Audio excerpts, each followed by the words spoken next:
Hello friends, ಎಲ್ಲರಿಗೂ ನಮಸ್ಕಾರಗಳು. ಇವತ್ತಿನ ತರಗತಿಗೆ ಸ್ವಾಗತ ಸುಸ್ವಾಗತ. ಎಲ್ಲರಿಗೂ very good evening to all of you.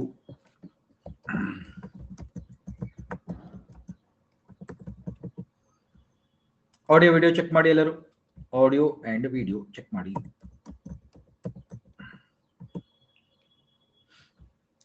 So ತಮ್ಮೆಲ್ಲರಿಗೂ ನನ್ನ ಪರಿಚಯ ಇದೆ. ನಾನು ಮೋಹನ್ ಕೃಷ್ಣ, ಭೂಗೋಳ ತಜ್ಞ, ಪರಿಸರ ತಜ್ಞ ಮತ್ತು ಹಲವಾರು ಪುಸ್ತಕಗಳು ಬರೆದಿದ್ದೇನೆ ಮತ್ತು ಪರಿಸರ ಶಾಸ್ತ್ರಜ್ಞ ಕೂಡ ನಾನು ಪುಸ್ತಕಗಳು ಬರೆದಿದ್ದೇನೆ. ವಿಪತ್ತು ನಿರ್ವಹಣೆ ಸಲಹೆಗಾರ ಕೂಡ ನಾಗಿ ಕೆಲಸ ಮಾಡ್ತಾ ಇದ್ದೇನೆ. ಸೊ ಪ್ಲೀಸ್ ದಯವಿಟ್ಟು ನಮ್ಮ ಕೋರ್ಸ್ ಬಗ್ಗೆ ಎಲ್ಲರೂ ನಿಮ್ಮ ಸ್ನೇಹಿತರಿಗೆ ಹೇಳಿ. ಜಾಗ್ರಫಿ ಎನ್ವೈರನ್ಮೆಂಟ್ ಕೋರ್ಸ್ ಏನಿದೆ, ಇದು ಎಲ್ಲ ತರಗತಿಗಳು, ಎಲ್ಲ ಟಾಪಿಕ್ಸ್ ನಾವು ಮಾಡ್ತಾ ಇದ್ದೀವಿ ಜಾಗ್ರಫಿನಲ್ಲಿ, ಒಂದು ಬಿಡದೆ. ಸೊ ಸಂಪೂರ್ಣ ಮಾಹಿತಿ ತಮಗೆ ಸಿಗುತ್ತದೆ. ಈ ಕಾರಣದಿಂದ ಈ ಕೋರ್ಸ್ ಅನ್ನು ತಾವೆಲ್ಲರೂ ದಯವಿಟ್ಟು ನಿಮ್ಮ ಸ್ನೇಹಿತರಿಗೆ ಹೇಳಿ, ಜಾಗ್ರಫಿ ಮತ್ತು ಎನ್ವೈರನ್ಮೆಂಟ್. ನಾನು ಇವತ್ತು ಏನ್ ಟಾಪಿಕ್ ಇದೆ, ಎಲ್ನಿನೋ, ಲಾನಿನಾ ಅವೆಲ್ಲ ಮುಗಿದ್ಮೇಲೆ ಮತ್ತೆ ನಾಳೆಯಿಂದ ನೋಡಿ ಪರಿಸರ ಶಾಸ್ತ್ರವನ್ನು ಮುಂದುವರಿಸ್ತೀನಿ. ಯಾರ್ಯಾರು ಪರಿಸರ ಶಾಸ್ತ್ರ ನೋಡೇ ಇಲ್ಲ ಅವರು ನೋಡಿ ರಿವೈಸ್ ಮಾಡ್ಕೊಂಡು ಬನ್ನಿ. ಆಲ್ರೆಡಿ ನಾವು ಎಷ್ಟೊಂದು ತರಗತಿಗಳಾಗಿದೆ ಪರಿಸರ ಶಾಸ್ತ್ರದಲ್ಲಿ. ನಾಳೆ ತರಗತಿಯಲ್ಲಿ ನಾನು ಬಯೋಮ್ಸ್ ತರಗತಿಯನ್ನು ಡಿಸ್ಕಸ್ ಮಾಡ್ತೀನಿ. ಹೌದಾ? ಎಲ್ನಿನೋ ಲಾನಿನಾ ತರಗತಿ ಇವತ್ತು ಮಾಡ್ತಾ ಇದ್ದೀವಿ.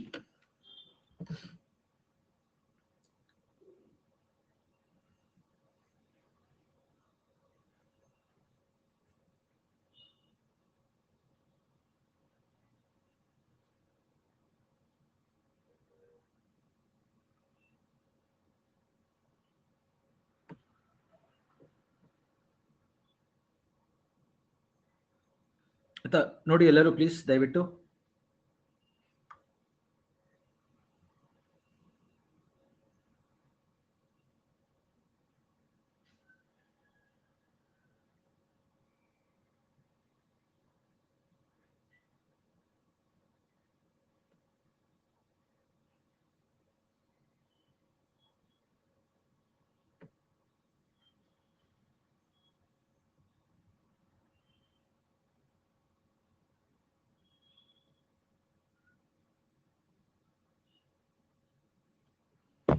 ಓಕೆ, ಸೊ ದಯವಿಟ್ಟು ನಮ್ಮ ಕೋರ್ಸ್ ಬಗ್ಗೆ ನಿಮ್ಮ ಸ್ನೇಹಿತರಿಗೆ ಹೇಳಿ. ಹೆಚ್ಚಿನ ಸಂಖ್ಯೆಯಲ್ಲಿ ಅವರೆಲ್ಲ ನೋಂದಾಯಿಸೋದ್ರಿಂದ ನಮಗೂ ಸ್ವಲ್ಪ ಕೋರ್ಸ್ನ ನಡೆಸಲಿಕ್ಕೆ ಸಹಾಯ ಆಗುತ್ತೆ. ಆಯ್ತಾ? ಸೊ ನಾವು ಏನು ಡಿಸ್ಕಸ್ ಮಾಡ್ತಾ ಇದ್ವಿ, ಓಷನ್ ಕರೆಂಟ್ಸ್ನ ಡಿಸ್ಕಸ್ ಮಾಡ್ತಾ ಇದ್ವಿ ನೆನ್ನೆ. ಹೌದಾ? ಓದಿದ್ರೆ ಎಲ್ಲರೂ? ಸಾಗರ ಪ್ರವಾಹಗಳು ಏನೋ ಡೌಟ್ ಇದೆಯಾ? ನೋಡಿ, ಇದು ಡಿಸ್ಕಸ್ ಮಾಡಿದ್ವಿ. ಹಂಗೆ ಉತ್ತರ ಹಿಂದೂ ಮಹಾಸಾಗರದ ಪರ್ವತ ಪ್ರವಾಹಗಳು ಕೂಡ ನಾವು ಓದಿದೀವಿ. ಸಾಗರ ಪ್ರವಾಹಗಳು ನಾವು ಡಿಸ್ಕಸ್ ಮಾಡಿದೀವಿ ಆಲ್ರೆಡಿ. ಓಕೆ, ಸೊ ಎಲ್ಲ ಉತ್ತರ ಗೋಲಾರ್ಧ ಮತ್ತು ದಕ್ಷಿಣ ಗೋಲಾರ್ಧದಲ್ಲಿರುವಂತಹ ಪ್ರವಾಹಗಳು ಗೊತ್ತಾಗಿದೆ ಎಲ್ಲರಿಗೂ. ಯಾವುದು ವಾರ್ಮ್ ಕರೆಂಟ್, ಯಾವುದು ಕೋಲ್ಡ್ ಕರೆಂಟ್ ಗೊತ್ತಾಗಿದೆ. ಸಾಗರ ಪ್ರವಾಹಗಳು ಏನ್ ಮಾಡ್ತವೆ? ಶಾಖ ಹಸ್ತಾಂತರ ಮಾಡ್ತವೆ ಉಷ್ಣವಲಯದಿಂದ ಶೀತ ವಲಯಕ್ಕೆ. ಸೊ ಈ ತರ ಮಾಡೋದ್ರಿಂದ ಏನಾಗುತ್ತೆ, ನಮ್ಮ ಭೂಮಿಯ ಮೇಲೆ ಒಂದು ಸಮತೋಲನ ಇರುತ್ತೆ, ಬ್ಯಾಲೆನ್ಸ್ ಇರುತ್ತೆ, ಹೀಟ್ ಬ್ಯಾಲೆನ್ಸ್, ಶಾಖದ ಒಂದು ಸಮತೋಲನ ಇರುತ್ತೆ. ಓಕೆ, ಸೊ ಇದು ತುಂಬಾ ಮುಖ್ಯವಾದದ್ದು. ಸೊ ನಮ್ಗೆ ಇವಾಗ ಮುಖ್ಯವಾಗಿ ಎಲ್ಲರೂ ಪೆಸಿಫಿಕ್ ಮಹಾಸಾಗರ ನೋಡಿ. ಪೆಸಿಫಿಕ್ ಮಹಾಸಾಗರದಲ್ಲಿ ಯಾವ್ಯಾವ್ದಿದೆ ಕರೆಂಟ್? ದಕ್ಷಿಣ ಸಮಭಾಜಕ ವೃತ್ತದ ಪ್ರವಾಹ, ಸೌತ್ ಇಕ್ವಿಟೋರಿಯಲ್ ಕರೆಂಟ್. ದಕ್ಷಿಣ ಸಮಭಾಜಕ ವೃತ್ತದ ಪ್ರವಾಹ ಇಲ್ಲಿ ಬರುತ್ತೆ, ಹಂಗೆ ಉತ್ತರ ಸಮಭಾಜಕ ವೃತ್ತದ ಪ್ರವಾಹ ಇಲ್ಲಿ ಬರುತ್ತೆ. ಅದಷ್ಟು ನೀರು ಇಲ್ಲಿ ಬಂದು ಸಂಗ್ರಹ ಆದಾಗ ಕೆಲವು ನೀರು ವಾಪಸ್ ಬರುತ್ತೆ ಅಂತ ಹೇಳಿದೆ ನಾನು. ಕೌಂಟರ್ ಕರೆಂಟ್, ಪ್ರತಿ ಪ್ರವಾಹ, ಸಮಭಾಜಕ ವೃತ್ತದ ಪ್ರತಿ ಪ್ರವಾಹ ಆಗಿ ವಾಪಸ್ ಬರುತ್ತೆ. ಯಾಕೆಂದ್ರೆ ಭೂಮಿ ತಿರುಗ್ತಾ ಇರೋದ್ರಿಂದ ಸ್ವಲ್ಪ ನೀರು ವಾಪಸ್ ಕಳಿಸುತ್ತೆ ಅಂತ ಹೇಳಿದೆ ನಾನು. ಅರ್ತ್ ರೊಟೇಷನ್, ಅದು ಪ್ರತಿ ಪ್ರವಾಹ ನೀರು ಕೆಳಗಡೆ ಇರುತ್ತೆ. ಇವೆರಡು ಮೇಲ್ಗಡೆ 100 ಮೀಟರ್ ಆದ್ರೆ ಇದು ಕೆಳಗಡೆ ಇರುತ್ತದೆ. ಇವೆರಡು 100 ಮೀಟರ್ ಮೇಲ್ಗಡೆ ಇದ್ರೆ ಕೆಳಗಡೆ 100 ಮೀಟರ್ ಕೆಳಗಡೆ ಪ್ರತಿ ಪ್ರವಾಹ ಇರುತ್ತೆ. ಓಕೆ, ನೆನಪಿಟ್ಕೊಳ್ಳಿ. ಅದಾದ್ಮೇಲಿಂದ ಈ ಕರೆಂಟ್ ಕೆಳಗಡೆ ಬಂದ್ಬಿಡುತ್ತೆ. ಇಲ್ಲಿ ಭೂಮಿ ಎಲ್ಲ ಇದೆಯಲ್ಲ, ಅದಕ್ಕೋಸ್ಕರ ಕೆಳಗಡೆ ಬರುತ್ತೆ. ಈಸ್ಟ್ ಆಸ್ಟ್ರೇಲಿಯನ್ ಕರೆಂಟ್ ಆಗಿ ಇಲ್ಲಿ ಬರುತ್ತೆ. ಆಸ್ಟ್ರೇಲಿಯಾ ಪಕ್ಕ ವಾರ್ಮ್ ಕರೆಂಟ್, ಅದು ಬಂದು ವೆಸ್ಟ್ ವಿಂಡ್ ಡ್ರಿಫ್ಟ್, ಶೀತ ಪ್ರವಾಹ ಜೊತೆಗೆ ಭೇಟಿಯಾಗುತ್ತೆ. ಇಲ್ಲಿ west wind drift, west wind drift ಆಗಿ ಕಂಟಿನ್ಯೂ ಆಗ್ತಾ ಇದೆ ನೋಡಿ. ವೆಸ್ಟ್ ವಿಂಡ್ ಡ್ರಿಫ್ಟ್ ಇಲ್ಲಿ ಬಂದಾಗ ಡ್ರೇಕ್ಸ್ ಪಾಸೇಜ್ ಒಳಗೆ ಬರುತ್ತೆ. ಅದ್ರಲ್ಲಿ ಅರ್ಧ ನೀರು ಕೊರಿಯಲಿಸ್ ಫೋರ್ಸ್ ಇಂದ ಎಡಗಡೆಗೆ ಬರುತ್ತೆ. ಅದೇ ಪೆರುಚಿಲಿ ಹಂಬೋಲ್ಟ್ ಕರೆಂಟ್. ಆಯ್ತಾ? ಸೊ ಇಲ್ಲೆಲ್ಲ ಕೋಲ್ಡ್ ವಾಟರ್ ಇರುತ್ತೆ, ಇಲ್ಲಿ ವಾರ್ಮ್ ವಾಟರ್ ಇರುತ್ತೆ. ಓಕೆ, ಸೊ ಇವತ್ತು ಏನ್ ಗಮನಿಸಬೇಕು ಇವತ್ತಿನ ತರಗತಿಯಲ್ಲಿ ಅಂದ್ರೆ, ಯಾವ ರೀತಿ ಸಮುದ್ರ ಸಾಗರಗಳು ನಮ್ಮ ಭೂಮಿ ಮೇಲೆ ಹೆಚ್ಚಿವೆ ಅದನ್ನ ನೋಡಿ ಎಲ್ಲರೂ. 71% ನೀರಿದೆ, ಹೌದಾ? ಅದ್ರಲ್ಲಿ ಸಾಗರಗಳೇ ಜಾಸ್ತಿ. ಎಷ್ಟು ಜನ ಕರ್ತಾ ಐತಿ ಪಾಯಿಂಟ್? ಸೊ ನಾನೇನ್ ಪಾಯಿಂಟ್ ಹೇಳ್ತಾ ಇದ್ದೀನಿ ಅಂದ್ರೆ, ಸಾಗರ, ಓಕೆ, ಸಾಗರ ಏನಿದೆ ಅದರ 71% ಭೂಮಿ ಸಾಗರ ಸಮುದ್ರಗಳಿದೆ. ಸಮುದ್ರ ಮತ್ತು ಸಾಗರಗಳೇ ಅತಿ ಹೆಚ್ಚು ಭೂ ಪ್ರದೇಶವನ್ನು ಆವರಿಸಿದೆ. ನೀರು ಜಾಸ್ತಿ. Earth is a blue planet. Blue planet, ಓಷನ್ಸೇ ಜಾಸ್ತಿ ಅಂತ ಹೇಳ್ತಾ ಇದ್ದೀನಿ ನಾನು. Earth is a blue planet. ಅತಿ ಹೆಚ್ಚು ನಮ್ಮ ಭೂಮಿ ಮೇಲೆ ಏನ್ ನೀರಿದೆ ಅದೆಲ್ಲ ಸಾಗರಗಳಲ್ಲಿದೆ. ಆಯ್ತಾ? ನೀರು ಜಾಸ್ತಿ ಇರೋದ್ರಿಂದ ನಿರ್ದಿಷ್ಟ ಶಾಖ ಸಾಮರ್ಥ್ಯ ಜಾಸ್ತಿ. ಸ್ಪೆಸಿಫಿಕ್ ಹೀಟ್ ಕೆಪಾಸಿಟಿ ಜಾಸ್ತಿ. ಸ್ಪೆಸಿಫಿಕ್ ಹೀಟ್ ಕೆಪಾಸಿಟಿ, ನಿರ್ದಿಷ್ಟ ಶಾಖ ಸಾಮರ್ಥ್ಯ ಸಾಗರಗಳದ್ದು ಜಾಸ್ತಿ. They can hold lot of energy. ತುಂಬಾ ಜಾಸ್ತಿ ಎನರ್ಜಿ ಹಿಡಿಯೋ ಶಕ್ತಿ ಇದೆ. ಎನರ್ಜಿ, ಹೀಟ್ ಎನರ್ಜಿ ಸಂಗ್ರಹ ಮಾಡೋ ಶಕ್ತಿ ಇದೆ. ಅದಕ್ಕೆ ಸಾಗರಗಳಿಗೆ. Oceans can retain lot of energy. ಜಾಸ್ತಿ ಶಾಖವನ್ನು ಉಳಿಸುವ ಸಾಮರ್ಥ್ಯ ಇದೆ. ಅದಕ್ಕೆ ಸಮುದ್ರ ಸಾಗರಗಳು ನಿಧಾನಕ್ಕೆ ಕಾಯುತ್ತೆ, ನಿಧಾನಕ್ಕೆ ಕೂಲ್ ಆಗುತ್ತೆ. ಗೊತ್ತಾಗ್ತಿದೆ ಎಲ್ಲರಿಗೂ? ಸೊ ಸಮುದ್ರ ಸಾಗರಗಳು ತುಂಬಾ ಪ್ರಭಾವ ಬೀರುತ್ತೆ. ಯಾದ್ರ ಮೇಲೆ? ವಾಯುಮಂಡಲದ ಮೇಲೆ. ಕರೆಕ್ಟಾ? ವಾಯುಮಂಡಲ ಅಂದ್ರೆ ಗೊತ್ತಾಗುತ್ತೆ ಎಲ್ಲರಿಗೂ? ಅಟ್ಮಾಸ್ಫಿಯರ್. ಅಟ್ಮಾಸ್ಫಿಯರ್ ಮೇಲೆ ತುಂಬಾ ಪ್ರಭಾವವನ್ನು ಬೀರುತ್ತವೆ. ಗೊತ್ತಾಗ್ತಿದೆ ಎಲ್ಲರಿಗೂ? ನಮ್ಮ ಸಾಗರಗಳು ನಮ್ಮ ವಾಯುಮಂಡಲದ ಮೇಲೆ ತುಂಬಾ ಪ್ರಭಾವವನ್ನು ಬೀರುತ್ತೆ. ನಮ್ಮ ವಾಯುಮಂಡಲ ಏನಿದೆ? ಗಾಳಿಯ ಪದರ. ಕರೆಕ್ಟಾ? ಒಂದು ಗಾಳಿಯ ಪದರ, ಬ್ಲಾಂಕೆಟ್ ಆಫ್ ಏರ್. ಗಾಳಿ ಇದೆ ನಮ್ಮ ಭೂಮಿ ಮೇಲೆಲ್ಲ, ಗಾಳಿ ಇದೆ. ಸೊ ಅದರ ಮೇಲೆ ಪ್ರಭಾವ ಬೀರುತ್ತೆ ಅಂತ ಹೇಳ್ತಾ ಇದ್ದೀನಿ ನಾನು. ಇನ್ಫ್ಲೂಯೆನ್ಸ್. ಪ್ರಭಾವ ಅಂದ್ರೇನು? ಇನ್ಫ್ಲೂಯೆನ್ಸ್. ಅರ್ಥ ಆಯ್ತಲ್ಲ ಎಲ್ಲರಿಗೂ? ಸಮುದ್ರ ಸಾಗರಗಳು, ಆಯ್ತಾ? ಆಯ್ತು, ಸಮುದ್ರ ಅಂತಾನು ಬರೀತೀನಿ. ಸಮುದ್ರ ಸಾಗರಗಳು ವಾಯುಮಂಡಲದ ಮೇಲೆ ಪ್ರಭಾವವನ್ನು ಬೀರುತ್ತವೆ. ಅರ್ಥ ಆಯ್ತಾ ಎಲ್ಲರಿಗೂ? ಆಯ್ತಾ? ಪ್ರಭಾವವನ್ನು ಬೀರುತ್ತದೆ. ವಾಯುಮಂಡಲ ಅಂದ್ರೆ ಮೇನ್ ಆಗಿ ಯಾವ ವಲಯ? ಟ್ರೋಪೋಸ್ಫಿಯರ್. ಅರ್ಥ ಆಗುತ್ತೆ ಎಲ್ಲರಿಗೂ? ಪರಿವರ್ತನಾ ಮಂಡಲ. ಟ್ರೋಪೋಸ್ಫಿಯರ್ ನಲ್ಲಿರುವಂತಹ ಗಾಳಿಯ ಮೇಲೆ ಪ್ರಭಾವವನ್ನು ಬೀರುತ್ತದೆ. ಸೊ ಇದರಿಂದ ಏನಾಗುತ್ತೆ? ಗಾಳಿಯಲ್ಲಿ ಒಂದು ರೀತಿ ಸಂಚಲನೆ ಶುರು ಆಗುತ್ತೆ. ಮಾರುತಗಳು ಶುರು ಆಗ್ತವೆ. ವಿಂಡ್ಸ್ ಶುರು ಆಗುತ್ತೆ. ಅರ್ಥ ಆಯ್ತಾ ಎಲ್ಲರಿಗೂ? ಈ ಪಾಯಿಂಟ್ಸ್ ಅರ್ಥ ಆಯ್ತಾ ಎಲ್ಲರಿಗೂ? ಸಾಗರ ಮತ್ತು ವಾಯುಮಂಡಲದ ಮೇಲೆ ಒಂದು ರೀತಿ ಒಂದಕ್ಕೊಂದು ಪ್ರಭಾವವನ್ನು ಬೀರ್ತವೆ. ಮಾರುತಗಳ ಮುಖಾಂತರ ವಾಯುಮಂಡಲ ಏನ್ ಮಾಡುತ್ತೆ? ಸಾಗರಗಳ ಮೇಲೆ ಪ್ರಭಾವ ಬೀರುತ್ತೆ. ಹಿಂಗೆ ಅಂದ್ರೆ ಸಾಗರ ವಾಯುಮಂಡಲದ ಮೇಲೆ ಪ್ರಭಾವ ಬೀರಿದ್ರೆ, ಹಂಗೆ ವಾಯುಮಂಡಲ ಮಾರುತಗಳ ಮುಖಾಂತರ ಅದರ ಪ್ರಭಾವವನ್ನು ಬೀರುತ್ತೆ. ಸೊ ಅರ್ಥ ಆಗ್ತಿದೆಯಪ್ಪ ಎಲ್ಲರಿಗೂ? ಎಲ್ಲರಿಗೂ ಗುಡ್ ಈವ್ನಿಂಗ್. ಇವತ್ತಿನ ತರಗತಿಗೆ ಸ್ವಾಗತ ಸ್ನೇಹಿತರೆ. ಈ ಎರಡನ್ನೂ ಅರ್ಥ ಮಾಡ್ಕೊಳ್ಳಿ. ಈ ಲಿಂಕ್ ಏನಿದೆ, ಸಾಗರ ಮತ್ತು ವಾಯುಮಂಡಲದ ಒಂದು ಏನ್ ನಂಟು ಇದೆ ಇದು, ಓಕೆ, ಅದನ್ನ ಅರ್ಥ ಮಾಡ್ಕೊಳ್ಬೇಕು ಎಲ್ಲರೂ. ಒಂದಕ್ಕೊಂದು ಪ್ರಭಾವವನ್ನು ಬೀರ್ತವೆ. ಒಂದು ಇದ್ರ ಮೇಲೆ ಪ್ರಭಾವ ಬೀರುತ್ತೆ, ಇದು ಇದ್ರ ಮೇಲೆ ಪ್ರಭಾವ ಬೀರುತ್ತೆ.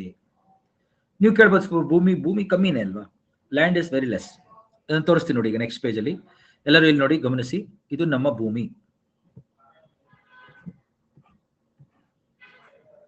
ಆಯ್ತಾ? ಇದು ನಮ್ಮ ಸಾಗರ.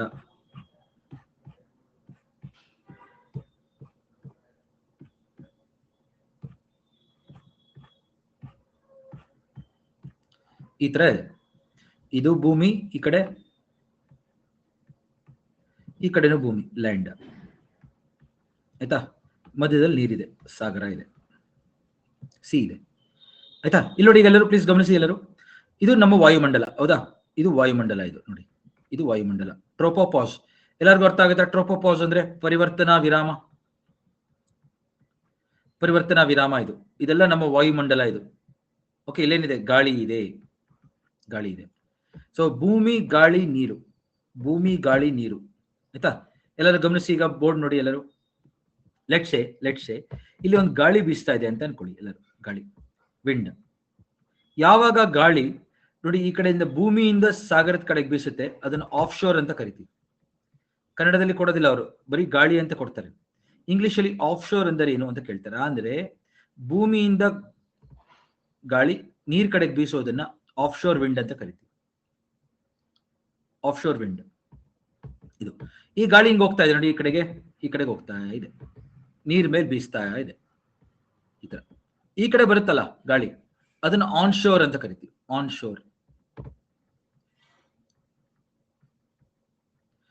Sure winds. On sure winds, ಗಾಳಿ ಈ ಕಡೆ ಬಂದು ಭೂಮಿಯಿಂದ ನೀರಿಗೆ ಹೋಗೋದು ಆಫ್ ಶೋರ್, ಈ ಕಡೆಗೆ ಬರ್ತಾ ಇರೋದು ಆನ್ ಶೋರ್. ಓಕೆ, ಗಾಳಿ ಭೂಮಿ ಮೇಲೆ ಬರ್ತಾ ಇದೆಯಲ್ಲ ಅದು ಆನ್ ಶೋರ್. ಓಕೆ, ಸೊ ಮಾರುತಗಳು ಅಂತ ಕರಿತೀವಿ ಕನ್ನಡದಲ್ಲಿ ಅಷ್ಟೇ. ಆದ್ರೆ ಆಫ್ ಶೋರ್ಗೆ ಆನ್ ಶೋರ್ಗೆ ಬೇರೆ ಪದ ಇಲ್ಲ. ಭೂಮಿ ಬಿಟ್ಟು ಸಮುದ್ರದ ಕಡೆಗೆ ಹೋಗೋದ್ರ ಗಾಳಿ ಆದ್ರೆ ಆಫ್ ಶೋರ್, ಒಂಥರ ಭೂ ಮಾರುತಗಳ ತರ, ಭೂ ಮಾರುತಗಳು. ಇದು ನೋಡಿ, ಸಾಗರದಿಂದ ಭೂಮಿಗೆ ಹೋಗ್ತಾ ಇದೆಯಲ್ಲ, ಸಾಗರ ಮಾರುತಗಳು. ಇದು ಗೊತ್ತಾಗ್ತಿದೆ ಎಲ್ಲರಿಗೂ, ಸಾಗರ ಮಾರುತ ಆನ್ ಶೋರ್. ಸೊ ಅವಾಗ ಏನಾಗುತ್ತೆ, ಎಲ್ಲರೂ ಗಮನ ಇಟ್ಟು ನೋಡಿ, ಬೋರ್ಡ್ ನೋಡಿ, ಎಲ್ಲರೂ ಗಮನ ಇಟ್ಟು ಬೋರ್ಡ್ ನೋಡಿ ಇವಾಗ.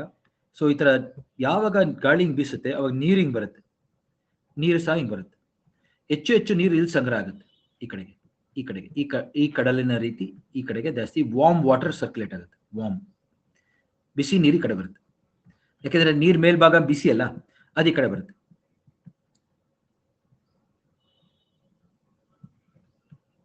ವಾರ್ಮ್ ವಾಟರ್ ಬರ್ತಾ ಇರುತ್ತೆ ಈ ಕಡೆ. ಅದೆಲ್ಲ ವಾರ್ಮ್ ವಾಟರ್ ಇಲ್ಲಿ ಪೈಲ್ ಆಗುತ್ತೆ, ಕರೆಕ್ಟ್. ಸ್ವಲ್ಪ ಭಾಗ ತಂಪಾಗುತ್ತೆ, ಇಲ್ಲಿ ನೋಡಿ ತಂಪಾಗುತ್ತೆ. ಆ ನೀರು ತಂಪಾಗಿದ್ದೆಲ್ಲ ನೋಡಿ, ಅದು ತಂಪಾಗಿದ್ದೆಲ್ಲ ಸ್ವಲ್ಪ ನೀರು ಕೆಳಗಡೆ ಬರುತ್ತೆ. ಇದನ್ನ ಡೌನ್ ವೆಲ್ಲಿಂಗ್ ಅಂತ ಕರಿತೀವಿ ನಾವು. ಡೌನ್ ವೆಲ್ಲಿಂಗ್, ಸ್ವಲ್ಪ ನೀರು ತಂಪಾದ ತಕ್ಷಣ ಕೂಲ್ ಆಗಿ ಕೆಳಗಡೆ ಬರುತ್ತೆ, ಡೌನ್ ವೆಲ್ಲಿಂಗ್ ಅಂತ ಕರಿತೀವಿ. ಡೌನ್ ವೆಲ್ಲಿಂಗ್ ಅಂದ್ರೆ ನೀರು ಕೆಳಗಡೆ ಹೋಗುವಂಥದ್ದು. ಡೌನ್ ಅದೇನು, ಕೆಳಗೆ ಹೋಗೋದನ್ನ ಡೌನ್ ವೆಲ್ಲಿಂಗ್ ಅಂತ ಕರಿತೀವಿ. ನೀರು ಕೆಳಗಡೆ ಬರುತ್ತೆ, ಅದು ಬಂದಿದ್ದು ಏನಾಗುತ್ತೆ, ಈ ನೀರನ್ನ ಪುಷ್ ಮಾಡುತ್ತೆ ಈ ಸೈಡ್ ಕೆಳಗಡೆ. ಸಾಂದ್ರತೆ ಜಾಸ್ತಿ ಇರುತ್ತಲ್ಲ ನೀರು, ಕೋಲ್ಡ್ ವಾಟರ್ ಇರುತ್ತೆ ಇಲ್ಲಿ ಕೆಳಗಡೆ, ಕೋಲ್ಡ್ ಡೆನ್ಸ್ ವಾಟರ್ನ ಪುಷ್ ಮಾಡುತ್ತೆ ಇಲ್ಲಿ. ಇಲ್ಲಿ ಯಾವಾಗ ಮೇಲ್ಗಡೆ ನೀರು ಹಿಂಗ್ ಹೋಗ್ತಾ ಇರುತ್ತಲ್ಲ, ಈ ಕೆಳಗಡೆ ನೀರು ಮೇಲ್ಗಡೆ ಬಂದು ಬ್ಯಾಲೆನ್ಸ್ ಮಾಡಕ್ ಟ್ರೈ ಮಾಡುತ್ತೆ ಅದನ್ನ. ಇಲ್ಲಿ ನೋಡಿ, ಯಾವಾಗ ಇಲ್ಲಿ ವಾರ್ಮ್ ವಾಟರ್ ಎಲ್ಲ ಮೇಲ್ಗಡೆ ಹೊಟ್ಟೋಗುತ್ತೆ ಈ ಕಡೆಗೆ, ಈ ಸೈಡ್ಗೆ, ಈ ಜಾಗದಿಂದ ಕೆಳಗಡೆಯಿಂದ ಕೋಲ್ಡ್ ವಾಟರ್ ಬಂದು ತಣ್ಣೀರು ಬಂದು ಮೇಲ್ಗಡೆ ಬಂದು ಅದನ್ನ ಬ್ಯಾಲೆನ್ಸ್ ಮಾಡಕ್ ಟ್ರೈ ಮಾಡುತ್ತೆ ಈ ರೀತಿ. ಸೊ ಕೋಲ್ಡ್ ವಾಟರ್ ಅಪ್ವೆಲ್ ಆಗುತ್ತೆ, ಮೇಲಕ್ಕೆ ಬರುತ್ತೆ. ಕೆಳಗಿಂದ ತಳದಲ್ಲಿದ್ದಂತ ನೀರೆಲ್ಲ ಮೇಲ್ ಬರುತ್ತೆ, ಸಾಗರ ತಳದಲ್ಲಿದ್ದ ನೀರೆಲ್ಲ ಒಂದ್ ಕಡೆ ಮೇಲ್ ಬರುತ್ತೆ. ಇಲ್ಲಿ ಎಲ್ಲಿ ಗಾಳಿ ಬೀಸ್ತಾ ಇರುತ್ತಲ್ಲ ಭೂಮಿಯಿಂದ ನೀರ್ ಕಡೆಗೆ, ಆ ನೀರ್ನೆಲ್ಲ ಪುಷ್ ಮಾಡಿ ಮಾಡಿ ಮಾಡಿ ಮಾಡಿ ಕೆಳಗಡೆಯಿಂದ ನೀರ್ ಬರಂಗ್ ಮಾಡ್ಬಿಡುತ್ತೆ ಮೇಲಕ್ಕೆ. ಈ ಅಪ್ವೆಲ್ಲಿಂಗ್ ಅಂತ ಕರಿತೀವಿ. ಅಪ್ವೆಲ್ಲಿಂಗ್ ಆಗ್ತಾ ಇರೋದೇನು, ಕೋಲ್ಡ್ ವಾಟರ್ ತಾನೆ. Yes, cold water. ಪೋಷಕಗಳು ಜಾಸ್ತಿ ಇರುತ್ತೆ ಆ ನೀರಲ್ಲಿ, ನ್ಯೂಟ್ರಿಯೆಂಟ್ ರಿಚ್ ವಾಟರ್, ತುಂಬಾ ಜಾಸ್ತಿ ಪೋಷಕಗಳಿರುವಂತ ನೀರು. ತುಂಬಾ ಜಾಸ್ತಿ ಪೋಷಕಗಳು ಲೈಕ್ ನೈಟ್ರೋಜನ್, ಫಾಸ್ಫರಸ್, ಪೊಟ್ಯಾಶ್ ಇರೋ ನೀರು ಬಂದ್ಬಿಡುತ್ತೆ ಮೇಲಿಗೆ. ಈ ಎಲ್ಲ ಪೋಷಕಗಳು ಕೆಳಗಡೆ ಇರುತ್ತೆ, ಎಲ್ಲ ಮೇಲ್ ಬರುತ್ತೆ. ಇವಾಗ ಹೇಳಿ ನೋಡೋಣ, ಯಾವಾಗ ಇಲ್ಲಿ ಪೋಷಕಗಳೆಲ್ಲ ಜಾಸ್ತಿ ಆಗುತ್ತೆ ಏನಾಗುತ್ತೆ, ಫೈಟೋ ಪ್ಲಾಂಟನ್ಸ್, ಝೂ ಪ್ಲಾಂಟನ್, ಫಿಶ್ ಗಳೆಲ್ಲ ಬರುತ್ತಾ ಇಲ್ವಾ ಹೇಳಿ. ಈ ಜಾಗದಲ್ಲಿ ಕೋಲ್ಡ್ ವಾಟರ್ ಮೇಲ್ ಬರುತ್ತಲ್ಲ, ಈ ಜಾಗದಲ್ಲಿ ಪೋಷಕಗಳು ಜಾಸ್ತಿ ಆಗಿ ಇಲ್ಲಿ ನೈಟ್ರೋಜನ್ ಫಾಸ್ಫರಸ್ ಹೆಚ್ಚಾಗ್ತಿದ್ದಂಗೆ ಗಿಡಗಳು ಬೆಳೆಯುತ್ತೆ, ಫೈಟೋ ಪ್ಲಾಂಟನ್, ಝೂ ಪ್ಲಾಂಟನ್, ಫಿಶ್ ಎಲ್ಲ ಬರುತ್ತೆ. ಸೊ ಇಲ್ಲಿ ಜಾಸ್ತಿ ಫಿಶ್ ಸಿಗಕ್ಕೆ ಶುರುವಾಗುತ್ತೆ. ಫಿಶಿಂಗ್ ವಲಯಗಳು ಈ ರೀತಿನೂ ನಿರ್ಮಾಣಗೊಳ್ತವೆ. ಬರೀ ವಾರ್ಮ್ ಕರೆಂಟ್ ಕೋಲ್ಡ್ ಕರೆಂಟ್ ಭೇಟಿಯಾಗೋ ಜಾಗ ಒಂದೇ ಅಲ್ಲ, ವಾರ್ಮ್ ಕರೆಂಟ್ ಕೋಲ್ಡ್ ಕರೆಂಟ್ ಭೇಟಿಯಾಗೋ ಒಂದೇ ಜಾಗ ಅಲ್ಲ, ಈ ತರ ಕೆಳಗಡೆಯಿಂದ ಅಪ್ಪೆಲ್ ಆಗ್ತಾ ಇರುತ್ತಲ್ಲ ನೀರು, ಅದಕ್ಕೆ ಇಂಥ ಜಾಗದಲ್ಲಿ ಫಿಶ್ ಇರುತ್ತೆ. ಆಫ್ಶೋರ್ ವಿಂಡ್ಸ್ ಇರಬೇಕು. ಓಕೆ, ಆಫ್ಶೋರ್ ವಿಂಡ್ಸ್, ಅವಾಗ ಜಾಸ್ತಿ ನಮಗೆ ಫಿಶ್ ಸಿಗುತ್ತೆ ಆ ಜಾಗದಲ್ಲಿ. ಆಯ್ತಾ, ನೆನಪಿಟ್ಕೊಳ್ಳಿ ಸ್ನೇಹಿತರೆ. ಅವಾಗ ಇಲ್ಲೆಲ್ಲ ಫಿಶ್ಗಳೆಲ್ಲ ಬರೋದ್ರಿಂದ ಎಲ್ಲ ಜನ ಬರ್ತಾರೆ ಇಲ್ಲಿ ಫಿಶ್ ಹಿಡಿಯಕ್ಕೆ, ಮೀನುಗಾರರೆಲ್ಲ ಬರ್ತಾರೆ ಇಲ್ಲಿ. ಗೊತ್ತಾಯ್ತಲ್ಲ, ಈ ರೀತಿ ನೋಡಿ ಯಾವ ರೀತಿ ಗಾಳಿ ಸಾಗರವನ್ನು ಪ್ರಭಾವಿಸಿದೆ ನೋಡಿ. ಅದರಿಂದ ಒಂದು ನೀರಿನಲ್ಲಿ ಒಂದು ಸಂಚಲನೆ ಮೂಡಿದೆ ನೋಡಿ. Because of wind there is circulation in the water, you can notice. So ಇಲ್ಲಿ ವಾರ್ಮ್ ವಾಟರ್ ಎಲ್ಲ ಬಂದು ಸ್ವಲ್ಪ ತಂಪಾಗಿ ಕೆಳಗಡೆ ಬಂದು ಕೆಳಗಡೆಯಿಂದ ನೀರನ್ನ ಪುಷ್ ಮಾಡುತ್ತೀವಿ. ಸೊ ಗಾಳಿ ಜೋರಾದಾಗ ಏನಾಗುತ್ತೆ, ಈ ಎಲ್ಲರೂ ಬೋರ್ಡ್ ನೋಡಿ ಸ್ವಲ್ಪ, ಗಾಳಿ ಜೋರಾಗಿ ಬೀಸಿದ್ರೆ ಏನಾಗುತ್ತೆ, ಈ ವಿಂಡ್ ಜೋರಾಗಿ ಬೀಸಿದಷ್ಟು ಸರ್ಕ್ಯುಲೇಷನ್ ನೀರಲ್ಲಿ ಜಾಸ್ತಿ ಆಗುತ್ತೆ. ಗೊತ್ತಾಯ್ತಾ ಎಲ್ಲರಿಗೂ? ಈಗ ಗಾಳಿ ಇಲ್ಲಿ ನೋಡಿ, ಇಲ್ಲಿ ವಾರ್ಮ್ ವಾಟರ್ ಇರುತ್ತಲ್ಲ, ಗಾಳಿನೂ ವಾರ್ಮ್ ಆಗುತ್ತೆ. ಇಲ್ಲಿ ವಾರ್ಮ್, ಇಲ್ಲಿ ನೀರು ತಂಪಾಗಿರುತ್ತೆ, ಇಲ್ಲಿ ಕೂಲ್ ಆಗುತ್ತೆ. ಸೊ ಇಲ್ಲಿ ವಾರ್ಮ್ ಏರ್ ಮೇಲೆ ಹೋಗ್ತಾ ಇದೆ ನೋಡಿ, ಇಲ್ಲಿ ನೋಡಿ ಎಲ್ಲರೂ ಬೋರ್ಡ್ ನೋಡಿ, ಗ್ರೀನ್ ಅಲ್ಲಿ ಬರೀತಿ ನೋಡಿ, ವಾರ್ಮ್ ಏರ್ ಮೇಲೆ ಹೋಯ್ತು. ಇಲ್ಲಿ ವಾರ್ಮ್ ಏರ್ ಮೇಲೆ ಹೋದ್ರೆ ಏನಾಗುತ್ತೆ, ಲೋ ಪ್ರೆಷರ್, ನೀರಿನ ಮೇಲೆ ವಾಯುಭಾರ ಕುಸಿತ ಆಯ್ತು. ಇಲ್ಲಿ ಕೋಲ್ಡ್ ಏರ್ ಎಲ್ಲ ಕೆಳಗಡೆ ಬರ್ತಾ ಇರುತ್ತೆ, ಹಿಂಗೆ ತಂಪಾಗಿರುತ್ತೆ, ಹೈ ಪ್ರೆಷರ್ ಇಂದ ಲೋ ಪ್ರೆಷರ್ಗೆ ಗಾಳಿ ಇನ್ನೂ ವೇಗ ಆಗುತ್ತೆ ನೋಡಿ. ಹೈ ಪ್ರೆಷರ್ ಇಂದ ಲೋ ಪ್ರೆಷರ್ ಗಾಳಿ ಇನ್ನೂ ಸ್ಟ್ರಾಂಗ್ ಆಗುತ್ತೆ. ಇದೆಲ್ಲ ಗಾಳಿ ಮೇಲೋಗಿ ಮೋಡ ಆಗುತ್ತೆ ನೋಡಿ, ಇಲ್ಲಿ ಚಿಕ್ಕ ಚಿಕ್ಕ ಮೋಡಗಳಾಗುತ್ತೆ, ಕ್ಲೌಡ್ಸ್, ಮೋಡಗಳು. ಆಯ್ತಾ. ಆ ಗಾಳಿ ಮತ್ತೆ ನೋಡಿ ಡ್ರೈ ಆಗಿ ಹಿಂಗ್ ಬರುತ್ತೆ. ಒಂದು ಗಾಳಿಯಲ್ಲಿ ಸಂಚಲನೆ ಮೂಡಿದೆ, ಗಾಳಿಯಲ್ಲಿ ಸಂಚಲನೆ ಮೂಡಿದೆ, ಈ ತರ ಏರ್ ಸರ್ಕ್ಯುಲೇಷನ್ ಶುರುವಾಯ್ತು. ಗೊತ್ತಾ ಯಾವ ರೀತಿ ಏರ್ ಸರ್ಕ್ಯುಲೇಷನ್ ಶುರುವಾಯ್ತು ನೋಡಿ. ಅಂದ್ರೆ ಸಾಗರ ವಾಯುಮಂಡಲ ಪ್ರಭಾವಿಸುತ್ತೆ, ವಾಯುಮಂಡಲ ಸಾಗರವನ್ನು ಪ್ರಭಾವಿಸಿದೆ. ಇದರಿಂದ ಎರಡರಲ್ಲೂ ಒಂದು ಸಂಚಲನೆ ಶುರುವಾಗಿದೆ. ಅರ್ಥ ಆಯ್ತಾ? ಇಲ್ಲಿ ನೋಡಿ, ಇದನ್ನ ಹೇಳ್ತಾ ಇದ್ದೀನಿ ನಾನಾಗ್ಲೇ. ಸಾಗರ ಸಮುದ್ರಗಳು ನೋಡಿ ವಾಯುಮಂಡಲನ ಪ್ರಭಾವಿಸುತ್ತವೆ, ವಾಯುಮಂಡಲ ಸಾಗರವನ್ನು ಪ್ರಭಾವಿಸುತ್ತದೆ. ಎರಡರಿಂದನೂ ಒಂದು ಸಂಚಲನೆ ಮೂಡಿದೆ ಇಲ್ಲಿ. ಇದನ್ನ ಫಸ್ಟ್ ಹೇಳಿದ್ದೆ ಗಿಲ್ಬರ್ಟ್ ವಾಕರ್ ಅನ್ನೋರು. ಗಿಲ್ಬರ್ಟ್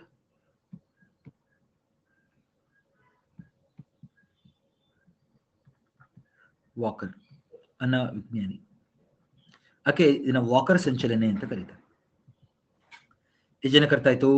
ಯೋಚನೆ ಮಾಡಿ ಸ್ವಲ್ಪ, 2 ನಿಮಿಷ. ನಾನು ಸಿಂಪಲ್ ಆಗಿ ಹೇಳಿದ್ದೀನಿ. ಒಂದು ಸಾಗರ, ಇನ್ನೊಂದು ವಾಯುಮಂಡಲ. ಸಾಗರ ವಾಯುಮಂಡಲವನ್ನು ಪ್ರಭಾವಿಸಿದ್ರೆ ಅದರ ಉಷ್ಣಾಂಶ ತಕ್ಕಂತೆ ವಾಯುಮಂಡಲ ಸಾಗರವನ್ನು ಪ್ರಭಾವಿಸಿದೆ, ಎರಡರಲ್ಲೂ ಸಂಚಲನೆ ಶುರುವಾಗಿದೆ. ಇದನ್ನ ಫಸ್ಟ್ ಹೇಳಿದೆ ಗಿಲ್ಬರ್ಟ್ ವಾಕರ್, ಅದಕ್ಕೆ ಇದನ್ನ ವಾಕರ್ ಸಂಚಲನೆ ಅಂತ ಕರೀತಾರೆ. ಆಯ್ತಾ? ಇದನ್ನ ಹೆಡಿಂಗ್ ಕೊಡಿ, ಓಷನ್ ಅಟ್ಮಾಸ್ಫಿರಿಕ್ ಇನ್ಫ್ಲೂಯೆನ್ಸ್. ನೋಡಿ ಹೇಗಿದೆ, influence and ocean atmospheric circulation ಅಂತ ಹೆಡಿಂಗ್. ಸರ್ಕ್ಯುಲೇಷನ್ ಕನ್ನಡದಲ್ಲಿ ಸಾಗರ ವಾಯುಮಂಡಲ ಪ್ರಭಾವ, ಕನ್ನಡದಲ್ಲಿ ಪ್ರಭಾವ, ಸಾಗರ ವಾಯುಮಂಡಲ ಪ್ರಭಾವ ಮತ್ತು ಅದರಿಂದ ಆಗುವಂತ ಸಂಚಲನೆ.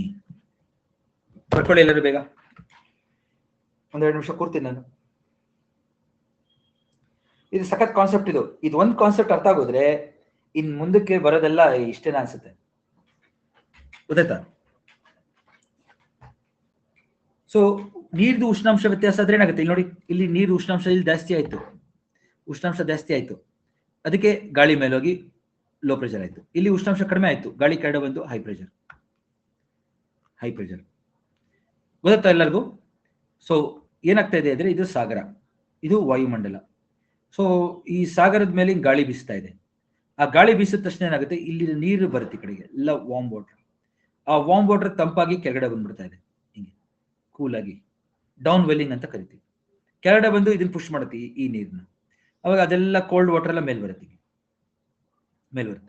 ಪೋಷಕಗಳನ್ನ ತಗೊಬರುತ್ತೆ, ಪೌಷ್ಟಿಕಾಂಶಗಳು ತಗೊಬರುತ್ತೆ. ಅದಕ್ಕೆ ಫಿಶ್ ಎಲ್ಲ ಬರುತ್ತೆ ಇಲ್ಲಿ. ಅವಾಗ ಆಯ್ತಾ? ಅಪ್ವೆಲ್ಲಿಂಗ್ ಆಗೋ ಕಡೆ ಫಿಶ್ ಬರುತ್ತೆ.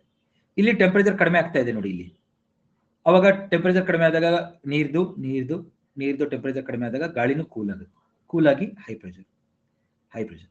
ಇಲ್ಲಿ ನೀರ್ದು ಟೆಂಪರೇಚರ್ ಜಾಸ್ತಿ ಇರೋದ್ರಿಂದ ಮೇಲೆ ಹೋಗ್ತಾ ಇದೆ ಗಾಳಿ, ವಾರ್ಮ್ ಲೋ ಪ್ರೆಷರ್. ನೋಡಿ ಗಾಳಿಯಲ್ಲಿ ಒಂದು ಸಂಚಲನೆ ಶುರುವಾಯ್ತು. ಹಿಂಗೆ ಹೈ ಪ್ರೆಷರ್ ಇಂದ ಲೋ ಪ್ರೆಷರ್ ಗಾಳಿ ಬಂದು ಹಿಂಗ್ ಹೋಗಿ ಮೋಡಗಳಾಗಿ ಹಿಂಗ್ ಬರುತ್ತೆ. ಮಳೆ ಆ ಕಡೆ ಆಗುತ್ತೆ, ಈ ಕಡೆ ಆಗುತ್ತೆ, ಈ ಸೈಡ್ ಮಳೆ ಇರುತ್ತೆ. ಆಯ್ತಾ? ಈ ರೀತಿ. ಸೊ ಗಾಳಿಯಲ್ಲಿ ಒಂದು ಸಂಚಲನೆ ಮೂಡಿದೆ. ಸೊ ಸಾಗರಗಳು ವಾಯುಮಂಡಲದ ಮೇಲೆ ಯಾವ ರೀತಿ ಪ್ರಭಾವ ಬೀರ್ತವೆ, ಅದೇ ತರ ವಾಯುಮಂಡಲ ಸಾಗರದ ಮೇಲೆ ಪ್ರಭಾವ ಬೀರುತ್ತೆ. ಎರಡರಲ್ಲೂ ಒಂದು ರೀತಿ ಸಂಚಲನೆ ಇರುತ್ತೆ. ಹೀಗೆ ಈ ಸಂಚಲನೆಗಳನ್ನು ಸಾಗರ ವಾಯುಮಂಡಲ ಸಂಚಲನೆ ಅಂತ ಕರಿತೀವಿ, ಪ್ರಭಾವ.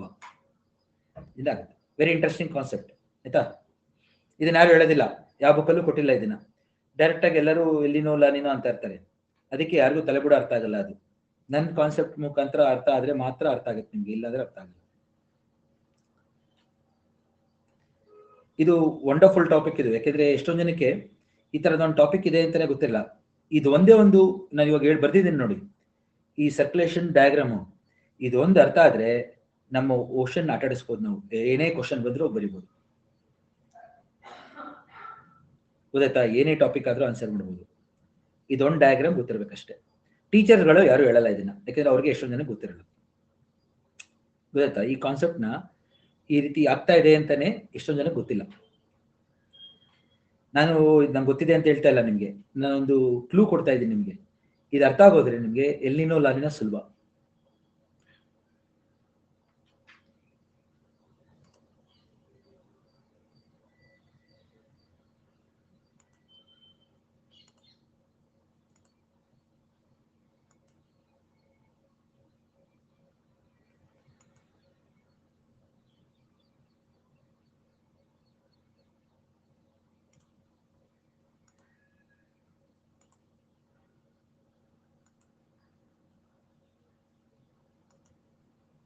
ಆಯ್ತಾ? ಬರೆದ್ರೆ ಕೆನ್ ಐ ಕಂಟಿನ್ಯೂ?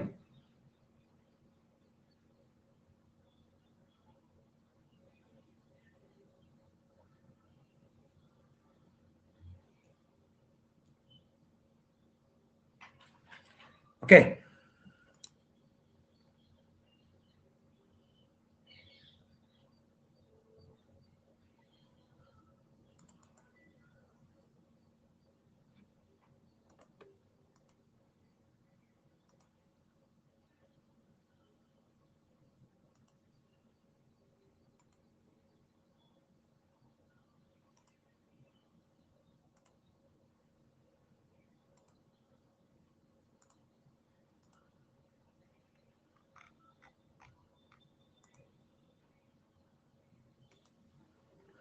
ಇವಾಗ ನೋಡಿ, ಒಂದು ವಿಡಿಯೋ ತೋರಿಸ್ತೀನಿ ಎಲ್ಲರಿಗೂ.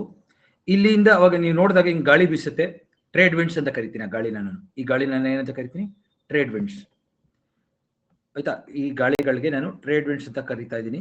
ಈ ಗಾಳಿನ ತೋರಿಸ್ತೀನಿ. ಹಿಂಗ್ ಜೋರಾಗಿ ಗಾಳಿ ಬೀಸಿದಾಗ ನೋಡಿ ಯಾವ ರೀತಿ ವಾರ್ಮ್ ವಾಟರ್ ಕಡೆ ಬರುತ್ತೆ ನೋಡಿ. ಈ ರೀತಿ ವಾರ್ಮ್ ವಾಟರ್ ಕಡೆ ಬರುತ್ತೆ. ಆಯ್ತಾ? ವಾರ್ಮ್ ವಾಟರ್ ಕಡೆ ಬರುತ್ತೆ.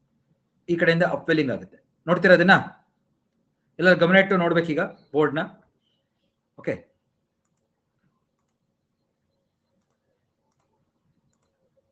ಇಲ್ಲಿ ನೋಡಿ, ಗಾಳಿ ಬೀಸ್ತಾ ಇದೆ. ಗಾಳಿ ಬೀಸಿದ ತಕ್ಷಣ ನೋಡಿ ವಾರ್ಮ್ ವಾಟರ್ ಕಡೆ ಬಂತು, ಕೆಳಗಡೆ ಕೋಲ್ಡ್ ವಾಟರ್ ಬರ್ತಾ ಇದೆ ನೋಡಿ. ವಾರ್ಮ್ ವಾಟರ್ ನೋಡಿ, ವಾರ್ಮ್ ವಾಟರ್ ಪುಷ್ ಆಗ್ತಾ ಇದೆ. ಈ ಕಡೆಗೆ ವಾರ್ಮ್ ವಾಟರ್ ಬರ್ತಾ ಇದೆ ಎಡಗಡೆಗೆ. ಇಲ್ಲಿ ಅಪ್ವೆಲ್ ಹಂಗಾಗಿ ಕೋಲ್ಡ್ ವಾಟರ್ ಬರ್ತಾ ಇದೆ ನೋಡಿ. ಇಲ್ಲಿ ಕೋಲ್ಡ್ ವಾಟರ್ ಬರ್ತಾ ಇದೆ. ಸೊ ಹಂಗಾರೆ ಗಾಳಿ ಬೀಸೋದ್ರಿಂದ ನೀರು ಪುಷ್ ಆಗುತ್ತೆ ಹಿಂಗೆ ಈ ಕಡೆಗೆ. ಒಂದ್ ಕಡೆಗೆ ವಾರ್ಮ್ ಆಗುತ್ತೆ, ಇನ್ನೊಂದ್ ಕಡೆಗೆ ಕೋಲ್ಡ್ ಆಗುತ್ತೆ. ನೋಡಿದ್ರೆ ಎಲ್ಲರೂ? ಇಲ್ಲಿ ನೋಡಿ ಅಪ್ವೆಲ್ಲಿಂಗ್ ಆಗ್ತಾ ಇದೆ ಈ ಸೈಡ್, ಅದಕ್ಕೆ ಕೋಲ್ಡ್ ವಾಟರ್ ಆಯ್ತು. ಈ ರೀತಿ ವಾರ್ಮ್ ಬಂದಿದ್ದ ಕಡೆ ಏನಾಗುತ್ತೆ? ವಾರ್ಮ್ ಟೆಂಪರೇಚರ್ ಜಾಸ್ತಿ ಆಗುತ್ತೆ ಎಡಗಡೆಗೆ. ಈ ಕಡೆ ಬಲಗಡೆಗೆ ಟೆಂಪರೇಚರ್ ಕಡಿಮೆ ಆಗುತ್ತೆ. ಈಗ ನೋಡಿ ಅವಾಗ ಮೇಲ್ಗಡೆ ಹೋಗ್ತಾ ಇದೆ ನೋಡಿ, ಗಾಳಿ ಎಲ್ಲ ಮೇಲ್ಗಡೆ ಹೋಗಿ ಮೋಡಗಳಾಗಿ ಇಲ್ಲಿ ಮಳೆ ಆಗ್ತಾ ಇದೆ. ಈ ಕಡೆ ನೋಡಿ ಗಾಳಿ ವಾಪಸ್ ಬರ್ತಾ ಇದೆ ಹಿಂಗೆ. ಆಯ್ತಾ? ಇಲ್ಲಿ ಕೋಲ್ಡ್ ವಾಟರ್ ಮೇಲ್ಗಡೆ ಬರ್ತಾ ಇದೆ ನೋಡಿ, ಎಲ್ಲ ಕೋಲ್ಡ್ ವಾಟರ್ ಮೇಲ್ ಬರ್ತಾ ಇದೆ ನೋಡಿ ಎಲ್ಲರೂ. ಇಲ್ಲಿ ಯಾವ ರೀತಿ ಕೋಲ್ಡ್ ವಾಟರ್ ಮೇಲ್ ಬರ್ತಾ ಇದೆ ಗೊತ್ತಾಯ್ತಾ? ಈ ಕಡೆ ವಾರ್ಮ್ ವಾಟರ್, ಈ ಕಡೆ ಕೋಲ್ಡ್ ವಾಟರ್ ಮೇಲ್ ಬರ್ತಾ ಇದೆ. ಆಯ್ತಾ? ನಾವು ಕಟ್ಕೊಳ್ಳಿ. ಈ ಸಂಚಲನೆ ಫಸ್ಟ್ ಹೇಳಿದೆ ಗಿಲ್ಬರ್ಟ್ ವಾಕರ್ ಅನ್ನೋರು. ಗಿಲ್ಬರ್ಟ್ ವಾಕರ್ ಸಂಚಲನೆ ಅಂತ ಕರೀತಾರೆ. ನೋಡಿದ್ರಲ್ವಾ ಎಲ್ಲರೂ? ಯಾವ ರೀತಿ ಗಾಳಿ ಬೀಸ್ತಾ ಇದೆ. ಗಾಳಿ ಬೀಸೋದ್ರಿಂದ ಒಂದು ಸಂಚಲನೆ ಶುರುವಾಯ್ತು. ಹಿಂಗೆ ಸಂಚಲನೆ ಶುರುವಾಯ್ತು ವಾಯುಮಂಡಲದಲ್ಲಿ. ಆಯ್ತಾ? ನೀರಿನಲ್ಲಿ ಈ ತರ ಕೆಳಗಡೆಯಿಂದ ಕೋಲ್ಡ್ ವಾಟರ್ ಬರ್ತಾ ಇದೆ. ಎಷ್ಟು ಜನ ನೋಡಿದ್ರಿ ಇದನ್ನ? Did you all like that? ಹಾ, ಈ ಕೋಲ್ಡ್ ವಾಟರ್ ಕೆಳಗಡೆ ಬರ್ತಾ ಇದೆಯಲ್ಲ, ಕೆಳಗಡೆಯಿಂದ ಮೇಲಕ್ಕೆ ಬರ್ತಾ ಇದೆಯಲ್ಲ, ಇಲ್ಲಿ ಈ ಕೋಲ್ಡ್ ವಾಟರ್ ಮೇಲಕ್ಕೆ ಈ ರೀತಿ, ಅದನ್ನೇ ನಾವು ಈ ಕೋಲ್ಡ್ ವಾಟರ್ ಮೇಲ್ಗಡೆ ಬರೋದನ್ನೇ ನಾವು ಲಾ ನೀನಾ ಅಂತ ಕರೆಯೋದು. ಲಾ ನೀನ್ಯಾ ಅಂತ ಕರೆಯೋದು. ಗೊತ್ತಾಯ್ತಾ ಎಲ್ಲರಿಗೂ? ಈಗ ಅಷ್ಟೇ ಈ ಟಾಪಿಕ್. ಲಾ ನೀನಾ ಅನ್ನೋದು ಒಂದು ಕೋಲ್ಡ್ ಕರೆಂಟ್, ದ ಗರ್ಲ್ ಅಂತ ಅರ್ಥ. ಲಾ ನೀನಾ ಅನ್ನೋದು ದ ಗರ್ಲ್ ಇನ್ ಸ್ಪ್ಯಾನಿಷ್ ಪದ, ದ ಗರ್ಲ್.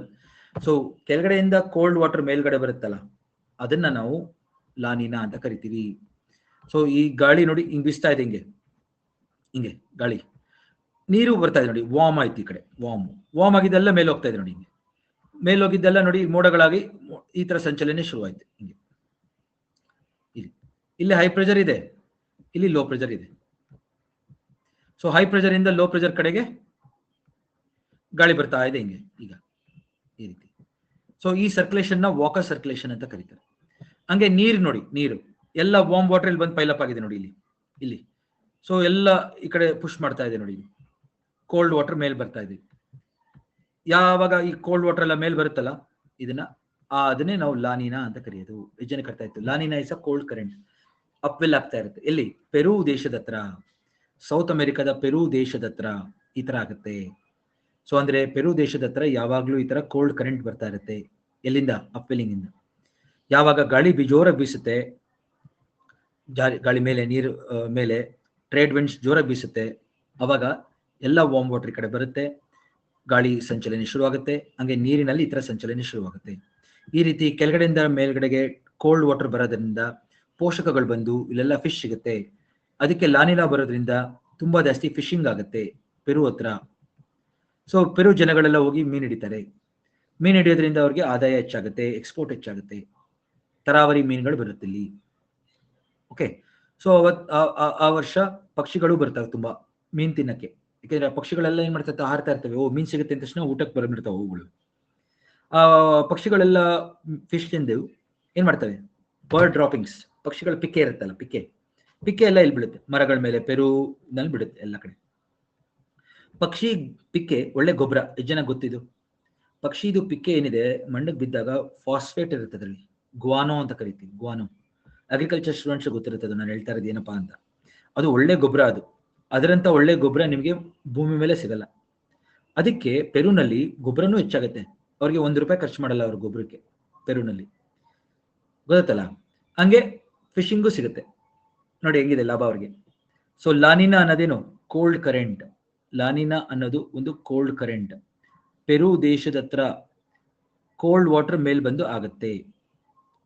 ಈ ಸಂಚಲನೆ ಆಗುತ್ತೆ ಅಂತ ಹೇಳಿದವರೇ ಗಿಲ್ಬರ್ಟ್ ವಾಕರ್. ಅರ್ಥ ಆಯ್ತಾ ಎಲ್ಲರಿಗೂ? ವಿಡಿಯೋ ತೋರಿಸಿದ್ದೀನಿ ನಾನು, ಮತ್ತೆ ಇನ್ನೊಂದ್ಸತಿ ತೋರಿಸ್ತೀನಿ ನೋಡಿ. ಇನ್ನೊಂದ್ಸತಿ ನೋಡಿ ಎಲ್ಲರೂ, ಇನ್ನೊಂದ್ಸತಿ ಗಮನಿಸಿ ಎಲ್ಲ ಏನಾಗ್ತಾ ಇದೆ. ಇಲ್ಲಿಂದ ನೋಡಿ, ಫಸ್ಟ್ ಟ್ರೇಡ್ ವಿಂಡ್ಸ್ ಬಂತು. ಟ್ರೇಡ್ ವಿಂಡ್ಸ್ ಬರ್ತಿದ್ದಂಗೆ ವಾರ್ಮ್ ವಾಟರ್ ಕಡೆ ಬಂತು. ಈ ಕಡೆ ಅಪ್ವೆಲ್ ಆಗಿ ಕೋಲ್ಡ್ ವಾಟರ್ ಬಂತು ಪೆರು ಹತ್ರ, ಸೌತ್ ಅಮೆರಿಕಾ ಪೆರು. ಆವಾಗ ಈ ತರ ಆದ ತಕ್ಷಣ ಏನಾಗುತ್ತೆ, ಮಳೆ ಶುರು ಆಗುತ್ತೆ. ಇಲ್ಲಿ ಆಸ್ಟ್ರೇಲಿಯಾದ ಹತ್ರ ಮಳೆ, ಇಲ್ಲೆಲ್ಲ ಮಳೆ. ಆಸ್ಟ್ರೇಲಿಯಾ ಬಳಿ ನೋಡಿ, ಇಲ್ಲೆಲ್ಲ ಮಳೆ. ಆಸ್ಟ್ರೇಲಿಯಾ ಕಡೆ ಮಳೆ. ಸರ್ಕ್ಯುಲೇಷನ್ ಶುರುವಾಯ್ತು ನೋಡಿ ಗಾಳಿಯಲ್ಲಿ. ವಾಕರ್ ಸಂಚಲನೆ ಶುರುವಾಯ್ತು, ವಾಕರ್ ಸರ್ಕ್ಯುಲೇಷನ್. ಹಂಗೆ ನೀರಿನಲ್ಲಿ ಅಪ್ವೆಲ್ಲಿಂಗ್ ಆಗ್ತಾ ಇದೆ ನೋಡಿ ಕೆಳಗಡೆಯಿಂದ, ಇಲ್ಲಿ ಅಪ್ವೆಲ್ಲಿಂಗ್ ಆಗ್ತಾ ಇದೆ. ಸೊ ಪೆರು ಹತ್ರ ಫಿಶ್ ಎಲ್ಲ ಸಿಗುತ್ತೆ. ಈ ಕೋಲ್ಡ್ ಕರೆಂಟ್ ನ ನಾವು ಲಾನಿನಾ ಅಂತ ಕರೆಯೋದು. ಗೊತ್ತಾಯ್ತಾ ಎಲ್ಲರಿಗೂ?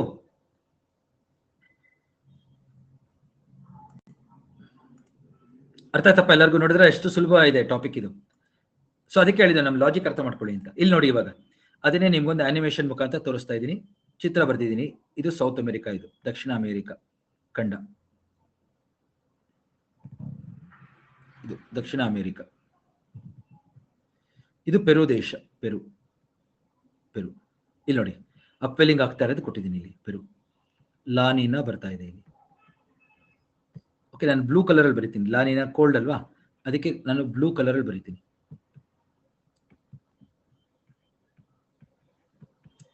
ಲಾನಿನಾ ಅಥವಾ ಲಾನಿನ್ಯಾ. ಇಲ್ಲಿ ಎಲ್ಲ ಗಾಳಿ ಜೋರಾಗಿ ಬೀಸ್ತಾ ಇದೆ. ಇದು ವಾಕರ್ ಸಂಚಲನೆ. This called Walker circulation. Gilbert Walker ಅವರೇ ಇದನ್ನ ಫಸ್ಟ್ ಹೇಳಿದ್ದು. ಇದೇನು, ಸಾಗರ ವಾಯುಮಂಡಲದ ಮೇಲೆ ಪ್ರಭಾವ ಬೀರ್ತದೆ, ವಾಯುಮಂಡಲ ಸಾಗರದ ಮೇಲೆ ಪ್ರಭಾವ ಬೀರ್ತದೆ ಅಷ್ಟೇ. ಇದು ವಾಕರ್ ಸರ್ಕ್ಯುಲೇಷನ್. ಇಲ್ಲಿ ಮೋಡ ನೋಡಿ, ಇಲ್ಲಿದೆ ಆಸ್ಟ್ರೇಲಿಯಾ ಹತ್ರ ಇದೆ ನೋಡಿ ಮೋಡ, ಆಸ್ಟ್ರೇಲಿಯಾ. ಸೊ ಆಸ್ಟ್ರೇಲಿಯಾ ಇಲ್ಲಿದೆ ಅಂದ್ರೆ ಎಷ್ಟು ಜನಕ್ಕೆ ಅರ್ಥ ಆಗ್ತದೆ ಆಸ್ಟ್ರೇಲಿಯಾ ಭಾರತದ ಕೆಳಗಡೆ ಬರೋ ದೇಶ ಅಂತ? ಆಸ್ಟ್ರೇಲಿಯಾ ದೇಶವು ಭಾರತದ ಕೆಳಗಡೆ ಇದೆ. ನೀವೇನಾದ್ರು ಕರೆಕ್ಟ್ ಆಗಿ ವರ್ಲ್ಡ್ ಮ್ಯಾಪ್ ನೋಡಿದ್ರೆ ಗೊತ್ತಿರುತ್ತೆ. ಇಲ್ಲಿ ಭಾರತ, ಇಲ್ಲಿ ಬರುತ್ತೆ, ಇಲ್ಲಿ ಬರುತ್ತೆ ಭಾರತ, ಇಲ್ಲಿ, ಹೌದಾ? ಸೊ ಎಲ್ಲಿನೋ ಲಾನಿನಾ ಬಂದಾಗ ಏನಾಗೋಗುತ್ತೆ, ಗಾಳಿ ಆ ಕಡೆ ಬೀಸ್ತಾ ಇದೆ ನೋಡಿ. ಯಾರ ಕಡೆ ಬೀಸ್ತಾ ಇದೆ? ಆಸ್ಟ್ರೇಲಿಯಾ ಕಡೆ ಬೀಸ್ತಾ ಇದೆಯಾ ಗಾಳಿ. South east trade wind strong ಇರುತ್ತೆ ದಕ್ಷಿಣ ಗೋಲಾರ್ಧದಲ್ಲಿ. ಆಸ್ಟ್ರೇಲಿಯಾ ಇರೋದು ದಕ್ಷಿಣ ಗೋಲಾರ್ಧದಲ್ಲಿ. ಈ south east trade winds correct, ಆಗ್ನೇಯ ವಾಣಿಜ್ಯ ಮಾರುತಗಳು ಸ್ಟ್ರಾಂಗ್ ಆಗಿರುತ್ತೆ. ಆಯ್ತಾ? ಡಿಸೆಂಬರ್ ತಿಂಗಳಲ್ಲಿ ಇದು ಶುರು ಆದ್ರೆ ನೆಕ್ಸ್ಟ್ ಡಿಸೆಂಬರ್ ವರೆಗೂ ಹಿಂಗೆ ಇರುತ್ತೆ ನಮ್ಮ ಲಾನಿನಾ ಪ್ರಭಾವ. ಸೊ ಡಿಸೆಂಬರ್ ಟು ಡಿಸೆಂಬರ್ 1 ವರ್ಷ ತಾನೆ, ಅರ್ಥ ಆಗ್ತಾ ಇದೆಯಾ? ಡಿಸೆಂಬರ್ ಟು ಡಿಸೆಂಬರ್ 1 ವರ್ಷ. ಆ ಡಿಸೆಂಬರ್ ಟು ಡಿಸೆಂಬರ್ ಅಲ್ಲಿ ಮಧ್ಯದಲ್ಲಿ ಜೂನ್ ನಮ್ಮ ಮಾನ್ಸೂನ್ ಬರುತ್ತೆ ತಾನೆ. ಮಧ್ಯದಲ್ಲಿ ಜೂನ್ ನಲ್ಲಿ ನಮ್ಮ ಮಾನ್ಸೂನ್ ಶುರು ಆಗುತ್ತೆ ತಾನೆ, ಜೂನ್ ಟು ಸೆಪ್ಟೆಂಬರ್. ಅವಾಗ ಲೋ ಪ್ರೆಷರ್ ಎಲ್ಲಿರುತ್ತೆ? ಲೋ ಪ್ರೆಷರ್ ಭಾರತದ ಮೇಲೆ ಇರುತ್ತೆ.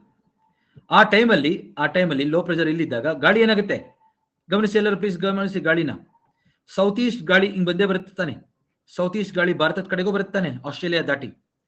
ಇದೇ ಗಾಳಿ ಆಸ್ಟ್ರೇಲಿಯಾನ ಒಂದು ದಾಟಿ ನಮ್ ಕಡೆಗೆ ಬರುತ್ತೆ. ದಾಟಿ ಸೌತ್ ಈಸ್ಟ್ ಗಾಳಿ ಈಕ್ವೇಟರ್ನ ದಾಟಿದ್ರೆ ಏನಾಗುತ್ತೆ? South west. ಎಷ್ಟು ಜನಕ್ಕೆ ಅರ್ಥ ಆಗ್ತಾ ಇದೆ? ಸೌತ್ ಈಸ್ಟ್ ಗಾಳಿ ಭಾರತಕ್ಕೆ ಬರ್ತಿದ್ದಂಗೆ ಕೊರಿಯಲಿಸ್ ಬಲ ಅದನ್ನ ಬಲಕ್ಕೆ ತಿರುಗಿಸಿ ಸೌತ್ ವೆಸ್ಟ್ ಮಾನ್ಸೂನ್ ಮಾಡ್ಬಿಡುತ್ತೆ ಅದನ್ನ. ಅದಕ್ಕೆ ಲಾನಿನಾ ಇದ್ದಾಗ ಗಾಳಿ ಸ್ಟ್ರಾಂಗ್ ಆಗಿರುತ್ತೆ. ಗಾಳಿ ಸ್ಟ್ರಾಂಗ್ ಆಗಿದ್ದರೆ ಏನು? ಸೌತ್ ವೆಸ್ಟ್ ಮಾನ್ಸೂನ್ ಸ್ಟ್ರಾಂಗ್ ಆಗಿರುತ್ತೆ. ಸೌತ್ ವೆಸ್ಟ್ ಮಾನ್ಸೂನ್ ಸ್ಟ್ರಾಂಗ್ ಆಗಿದ್ರೆ ಏನು, ಮಳೆ ಚೆನ್ನಾಗಾಗುತ್ತೆ. ಎಷ್ಟು ಜನಕ್ಕೆ ಅರ್ಥ ಆಯ್ತು? ಮಳೆ ಜಾಸ್ತಿ. Yes, very good Satish, very good. So ಅದಕ್ಕೆ ಲಾನಿನಾ ಬರೋದ್ರಿಂದ ಭಾರತಕ್ಕೆ ಮುಂಗಾರು ಜಾಸ್ತಿ, ಅದಕ್ಕೆ ಈ ವರ್ಷ ಜಾಸ್ತಿ ಮಳೆ ಆಗ್ತಾ ಇರೋದು. ಎಷ್ಟು ಜನಕ್ಕೆ ಅರ್ಥ ಆಯ್ತು? Heavy rain. Yes, very good. So ಇದು ಈ ಲಾಜಿಕ್ ಅರ್ಥ ಮಾಡ್ಕೋಬೇಕು ನೀವು. ಓಕೆ, ಯಾಕೆಂದ್ರೆ ಯಾರು ಹೇಳೋದಿಲ್ಲ ಅದೆಲ್ಲೋ ಅಲ್ಲ ಆಗ್ತಾ ಇದೆ ಬಿಡಿ, ನಮ್ಗೆ ಗೊತ್ತಾಗ್ತಾ ಇದೆ ಅಂತ ಇರ್ತಾರೆ ಅವರು.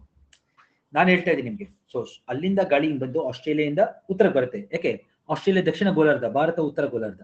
ಹಿಂಗೆ ದಕ್ಷಿಣದಿಂದ ಉತ್ತರಕ್ಕೆ ಬರ್ತಾ ಇದೆ ಮಾನ್ಸೂನ್. ಗೊತ್ತಾ ಯಾವ ರೀತಿ ನಮ್ಗೆ ಮಾನ್ಸೂನ್ ಬಂಪರ್ ಆಗುತ್ತೆ, ಚೆನ್ನಾಗಿ ಮಳೆ ಆಗುತ್ತೆ. ಸೊ ಅವಾಗ ನೋಡಿ, ಇಲ್ಲಿಂದ ಗಾಳಿ ಬಂದೇ ಬರುತ್ತೆ ಭಾರತದ ಕಡೆಗೆ. ಅವಾಗ ಪ್ರೆಷರ್ ಗ್ರೇಡಿಯಂಟ್ ಸ್ಟ್ರಾಂಗ್ ಆಗಿದ್ರೆ ಗಾಳಿ ಜಾಸ್ತಿ ಬರುತ್ತೆ. ಗಾಳಿ ಜಾಸ್ತಿ ಬಂದ್ರೆ ಏನು, ಮಾಯಿಶ್ಚರ್ ಜಾಸ್ತಿ. ಮಾಯಿಶ್ಚರ್ ಜಾಸ್ತಿ ಬಂದ್ರೆ ಏನು, ಮಳೆ ಜಾಸ್ತಿ. ಅದಕ್ಕೆ ಲಾನಿನಾ ಇದ್ರೆ ನಮ್ಗೆ ಒಳ್ಳೇದು. ಗೊತ್ತಾಯ್ತಾ? ಫ್ಲಡ್ ಆಗೋಗುತ್ತೆ ನಮ್ ಕಡೆ, ಇಲ್ಲೆಲ್ಲ ಎಷ್ಟೊಂದ್ ಕಡೆ ಪ್ರವಾಹ ಆಗೋದು ಅದಕ್ಕೇನೆ. ಈ ಸತಿ ಅದಕ್ಕೆ ನೋಡಿ, ಹಿಮ ಬೀಳಿದ್ರೆ ಜಾಸ್ತಿ ಹಿಮ ಬೀಳುತ್ತೆ, ಮಳೆ ಆದ್ರೆ ಜಾಸ್ತಿ ಮಳೆ ಬರುತ್ತೆ. ಗೊತ್ತಾಯ್ತಪ್ಪ ಎಲ್ಲರಿಗೂ?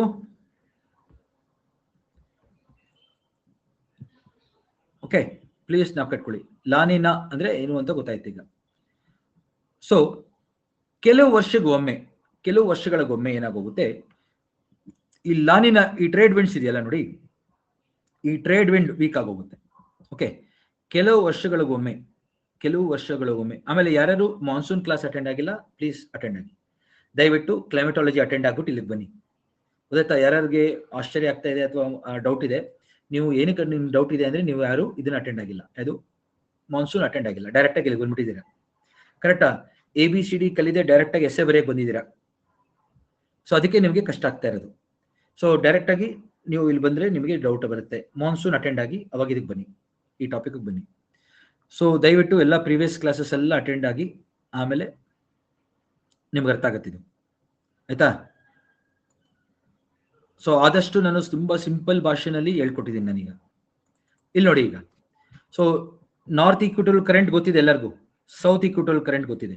ಉತ್ತರ ಈಕ್ವಿಟೋರಿಯಲ್ ಪ್ರವಾಹ, ದಕ್ಷಿಣ ಈಕ್ವಿಟೋರಿಯಲ್ ಪ್ರವಾಹ, ಅವೆರಡು ಸಂಗ್ರಹ ಆಗಿ ವಾಪಸ್ ನೀರು ಬರುತ್ತೆ ಅಂತ ಹೇಳಿದೆ, ಪ್ರತಿ ಪ್ರವಾಹ ಅದು.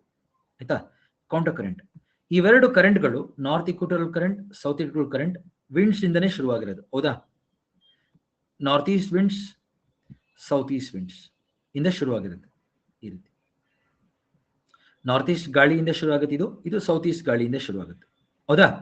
ಇಲ್ಲಿ ನೋಡಿ, ಇಲ್ಲಿ ಈಗ ಏನಾಗುತ್ತೆ, ಕೆಲವು ವರ್ಷಗಳಿಗೊಮ್ಮೆ, ಒಂದು 4 ರಿಂದ 5 ವರ್ಷ, 5 ರಿಂದ 6 ವರ್ಷಕ್ಕೊಮ್ಮೆ ಈ ಟ್ರೇಡ್ ವಿಂಡ್ಸ್ ಗಳಿರುತ್ತಲ್ಲ, ಸೌತ್ ಈಸ್ಟ್ ಟ್ರೇಡ್ ವಿಂಡ್ಸ್ಗಳು, ಈ south east trade winds weak ಆಗೋಗುತ್ತೆ. ಸೌತ್ ಈಸ್ಟ್ ಟ್ರೇಡ್ ವಿಂಡ್ಸ್ಗಳು ವೀಕ್ ಆಗುತ್ತೆ.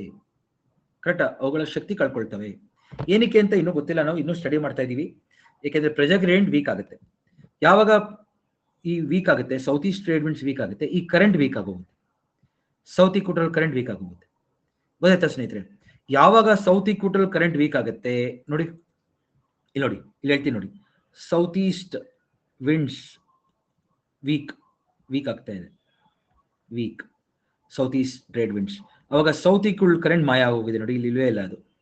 ಸೌತ್ ಈಕ್ವಿಟೋರಿಯಲ್ ಕರೆಂಟ್ ವೀಕ್ ಆಗುತ್ತೆ. ಯಾವಾಗ ಸೌತ್ ಈಕ್ವಿಟೋರಿಯಲ್ ಕರೆಂಟ್ ವೀಕ್ ಆಗೋಗುತ್ತೆ, ಈ ಕೌಂಟರ್ ಕರೆಂಟ್ ಇದೆ ನೋಡಿ, ಪ್ರತಿ ಪ್ರವಾಹ ECC ಅದೇನಾಗೋಗುತ್ತೆ, ಈಕ್ವೇಟರ್ ಹತ್ರ ಇರಲ್ಲ, ಕೆಳಗಡೆ ಬಂದ್ಬಿಡುತ್ತೆ, ಹಿಂಗೆ ಇಲ್ಲಿಗೆ ಬಂದ್ಬಿಡುತ್ತೆ ಹಿಂಗೆ. So south east winds weak ಆದ ತಕ್ಷಣ ಕರೆಂಟ್ ವೀಕ್ ಆಗಿ ಈ ಕೌಂಟರ್ ಕರೆಂಟ್ ಕೆಳಗಡೆ ಬಂದ್ಬಿಡುತ್ತೆ. ಈ ಜಾಗದಲ್ಲಿ ಇಷ್ಟು ಕಡೆ ವಾರ್ಮ್ ಆಗೋಗುತ್ತೆ ನೀರು. This entire region becomes warm. ಇದನ್ನ ನಾವು ಎಲ್ ನೀನೋ ಅಂತ ಕರಿತೀವಿ. ಯಾವಾಗ ಸೌತ್ ಈಸ್ಟ್ ವಿಂಡ್ಸ್ ವೀಕ್ ಆಗುತ್ತೆ, ಸೌತ್ ಈಕ್ವೆಟೋರಿಯಲ್ ಕರೆಂಟ್ ವೀಕ್ ಆಗಿ ಕೌಂಟರ್ ಕರೆಂಟ್ ಕೆಳಗಡೆ ಬಂದ್ಬಿಡುತ್ತೆ, ಇದು ಇಲ್ಲಿಗೆ. ಅವಾಗ ಇಷ್ಟನ್ನು ನಾವು ಎಲ್ ನೀನೋ ಅಂತ ಕರಿತೀವಿ. ಆ ವಾರ್ಮ್ ಆಗುತ್ತಲ್ಲ ನೀರು, ಅದನ್ನೇ ನಾವು ಎಲ್ ನೀನಿಯೋ. ಇದು ವೆರಿ ಇಂಪಾರ್ಟೆಂಟ್, ಕಷ್ಟ ಏನಿಲ್ಲ, ತುಂಬಾ ಇಂಟ್ರೆಸ್ಟಿಂಗ್ ಇದೆ ಅಷ್ಟೇ. ಇದನ್ನ ನಾವು ಎಲ್ ನೀನೋ ಅಂತ ಕರೆಯೋದು. ಎಲ್ ನೀನೋ ಬರೋದಕ್ಕೆ ಕಾರಣ ಏನು? ಸೌತ್ ಈಸ್ಟ್ ವಿಂಡ್ಸ್ ವೀಕ್ ಆಗಬೇಕು, ಆಯ್ತಾ? ವೀಕ್ ಆಗಬೇಕು, ದುರ್ಬಲಗೊಳ್ಬೇಕು. ಅವಾಗ ಸೌತ್ ಈಕ್ವಲ್ ಕರೆಂಟ್ ದುರ್ಬಲಗೊಳ್ಬೇಕು. ಇನ್ನೊಂದ್ಸತಿ ಹೇಳ್ತಾ ಇದ್ದೀನಿ ನೋಡಿ. ಸೊ ನಾರ್ಮಲ್ ಆಗಿ ಏನಾಗುತ್ತೆ, ಕೆಲವು ವರ್ಷಗಳಿಗೊಮ್ಮೆ ಈ ಸೌತ್ ಈಕ್ವಲ್ ಕರೆಂಟ್ ವೀಕ್ ಆಗುತ್ತೆ. ಯಾಕೆ ವೀಕ್ ಆಗುತ್ತೆ? ಈ ಸೌತ್ ಈಸ್ಟ್ ವಿಂಡ್ಸ್ ವೀಕ್ ಆಗೋದ್ರಿಂದ. ಈ ಸೌತ್ ಈಸ್ಟ್ ವಿಂಡ್ಸ್ ಯಾವಾಗ ವೀಕ್ ಆಗುತ್ತೆ, ಸೌತ್ ಈಕ್ವಟೋರಿಯಲ್ ಕರೆಂಟ್ ವೀಕ್ ಆಗುತ್ತೆ, ದುರ್ಬಲಗೊಳ್ಳುತ್ತೆ. ಯಾವಾಗ ಅದು ದುರ್ಬಲಗೊಳ್ಳುತ್ತೆ ನೋಡಿ, ಈ ಕೌಂಟರ್ ಕರೆಂಟ್ ಇರುತ್ತಲ್ಲ ಮಧ್ಯದಲ್ಲಿ, ಅದು ಕೆಳಗಡೆ ಬಂದ್ಬಿಡುತ್ತೆ. ಅವಾಗ ಇದಿಷ್ಟು ವಾರ್ಮ್ ಆಗೋಗುತ್ತೆ, ಇದಿಷ್ಟು ಪ್ರದೇಶ ವಾರ್ಮ್ ಆಗೋಗುತ್ತೆ. ಅವಾಗ ಅಪ್ವೆಲ್ಲಿಂಗ್ ಇರಲ್ಲ, ಕೆಳಗಡೆಯಿಂದ ಬರ್ತಾ ಇರುತ್ತಲ್ಲ ಅಪ್ವೆಲ್ಲಿಂಗ್ ಇರೋದಿಲ್ಲ ಅವಾಗ. ಸೊ ಈ ವಾರ್ಮ್ ವಾಟರ್ನ ನಾವು ಎಲ್ ನಿನ್ಯೋ ಅಂತ ಕರಿತೀವಿ. So weak south east winds, so south equatorial current becomes weak. ಅವಾಗ ಕೌಂಟರ್ ಕರೆಂಟ್ ಶಿಫ್ಟ್ಸ್ ಡೌನ್. ನಾವು ಬರ್ದಿದ್ದೀನಿ ನೋಡಿ, ಸ್ಟೆಪ್ಸ್ ಬರ್ದಿದ್ದೀನಿ. 1 weak south east wind. Second, south equatorial current becomes weak. Equatorial counter current shifts down. ಅದು ಮಧ್ಯದಲ್ಲಿ ಇರಬೇಕು, equator ಹತ್ರ, ಅದು ಕೆಳಗಡೆ ಬಂದ್ಬಿಡುತ್ತೆ, ಶಿಫ್ಟ್ಸ್ ಡೌನ್ ಟು ಪೆರು ಹತ್ರ ಬಂದ್ಬಿಡುತ್ತೆ. ಪೆರು ಮತ್ತೆ ಸೆಂಟ್ರಲ್ ಪೆಸಿಫಿಕ್ ಬಂದ್ಬಿಡುತ್ತೆ. ಅವಾಗ ಅದನ್ನ ನಾವು warm current, the El Nino ಅಂತ ಕರಿತೀವಿ. The boy, El Nino means the boy, warm current ಬಂದ್ಬಿಡುತ್ತೆ ಅವಾಗ. ಸೊ ಇದನ್ನು ತೋರಿಸ್ತೀನಿ ನೋಡಿ ವಿಡಿಯೋ. ಇವಾಗ I show you the video, please wait, watch the video now. ಇದು ಲಾನಿನಾ ಆಯ್ತು. ಈಗ ನೆಕ್ಸ್ಟ್ ನೋಡಿ ಎಲ್ಲರೂ,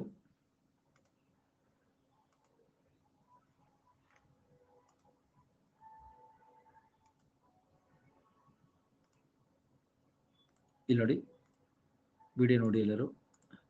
ಸೆಂಟ್ರಲ್ ಪೆಸಿಫಿಕ್ ನೋಡಿ ವಾರ್ಮ್ ಆಗೋಗಿದೆ. ಈಗ ಸೆಂಟ್ರಲ್ ಪೆಸಿಫಿಕ್ ನೋಡಿ ವಾರ್ಮ್ ಆಯ್ತು ನೋಡಿ, ಈ ಕಡೆ ಶಿಫ್ಟ್ ಆಗೋಗಿದೆ.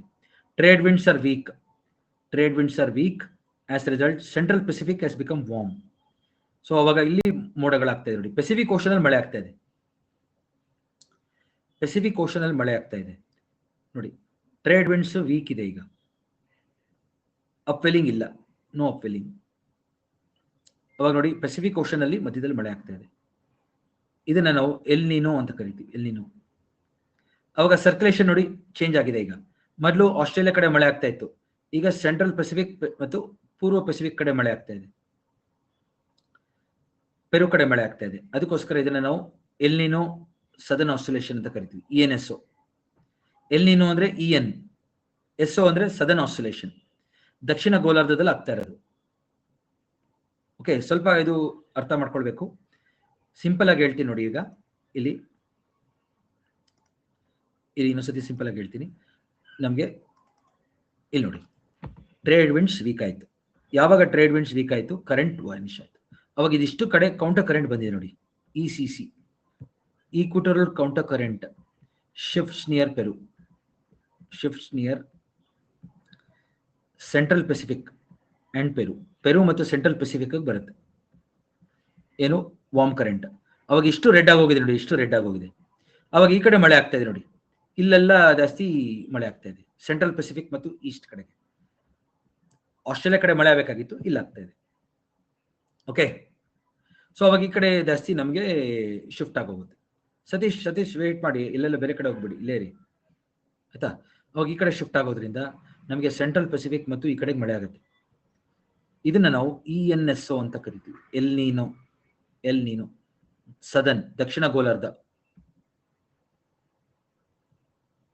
ಆಸ್ಟ್ರೇಲೇಷನ್ ಅಂದ್ರೆ ಸಂಚಲನೆ. ಓಕೆ, ದಕ್ಷಿಣ ಗೋಲಾರ್ಧದಲ್ಲಿ ಎಲ್ ನೀನೋ ಬಂದಾಗ ಸಂಚಲನೆ ಚೇಂಜ್ ಆಗುತ್ತಲ್ಲ, ಅದನ್ನ ಆಸ್ಸಿಲೇಷನ್ ಅಂತ ಕರಿತೀವಿ.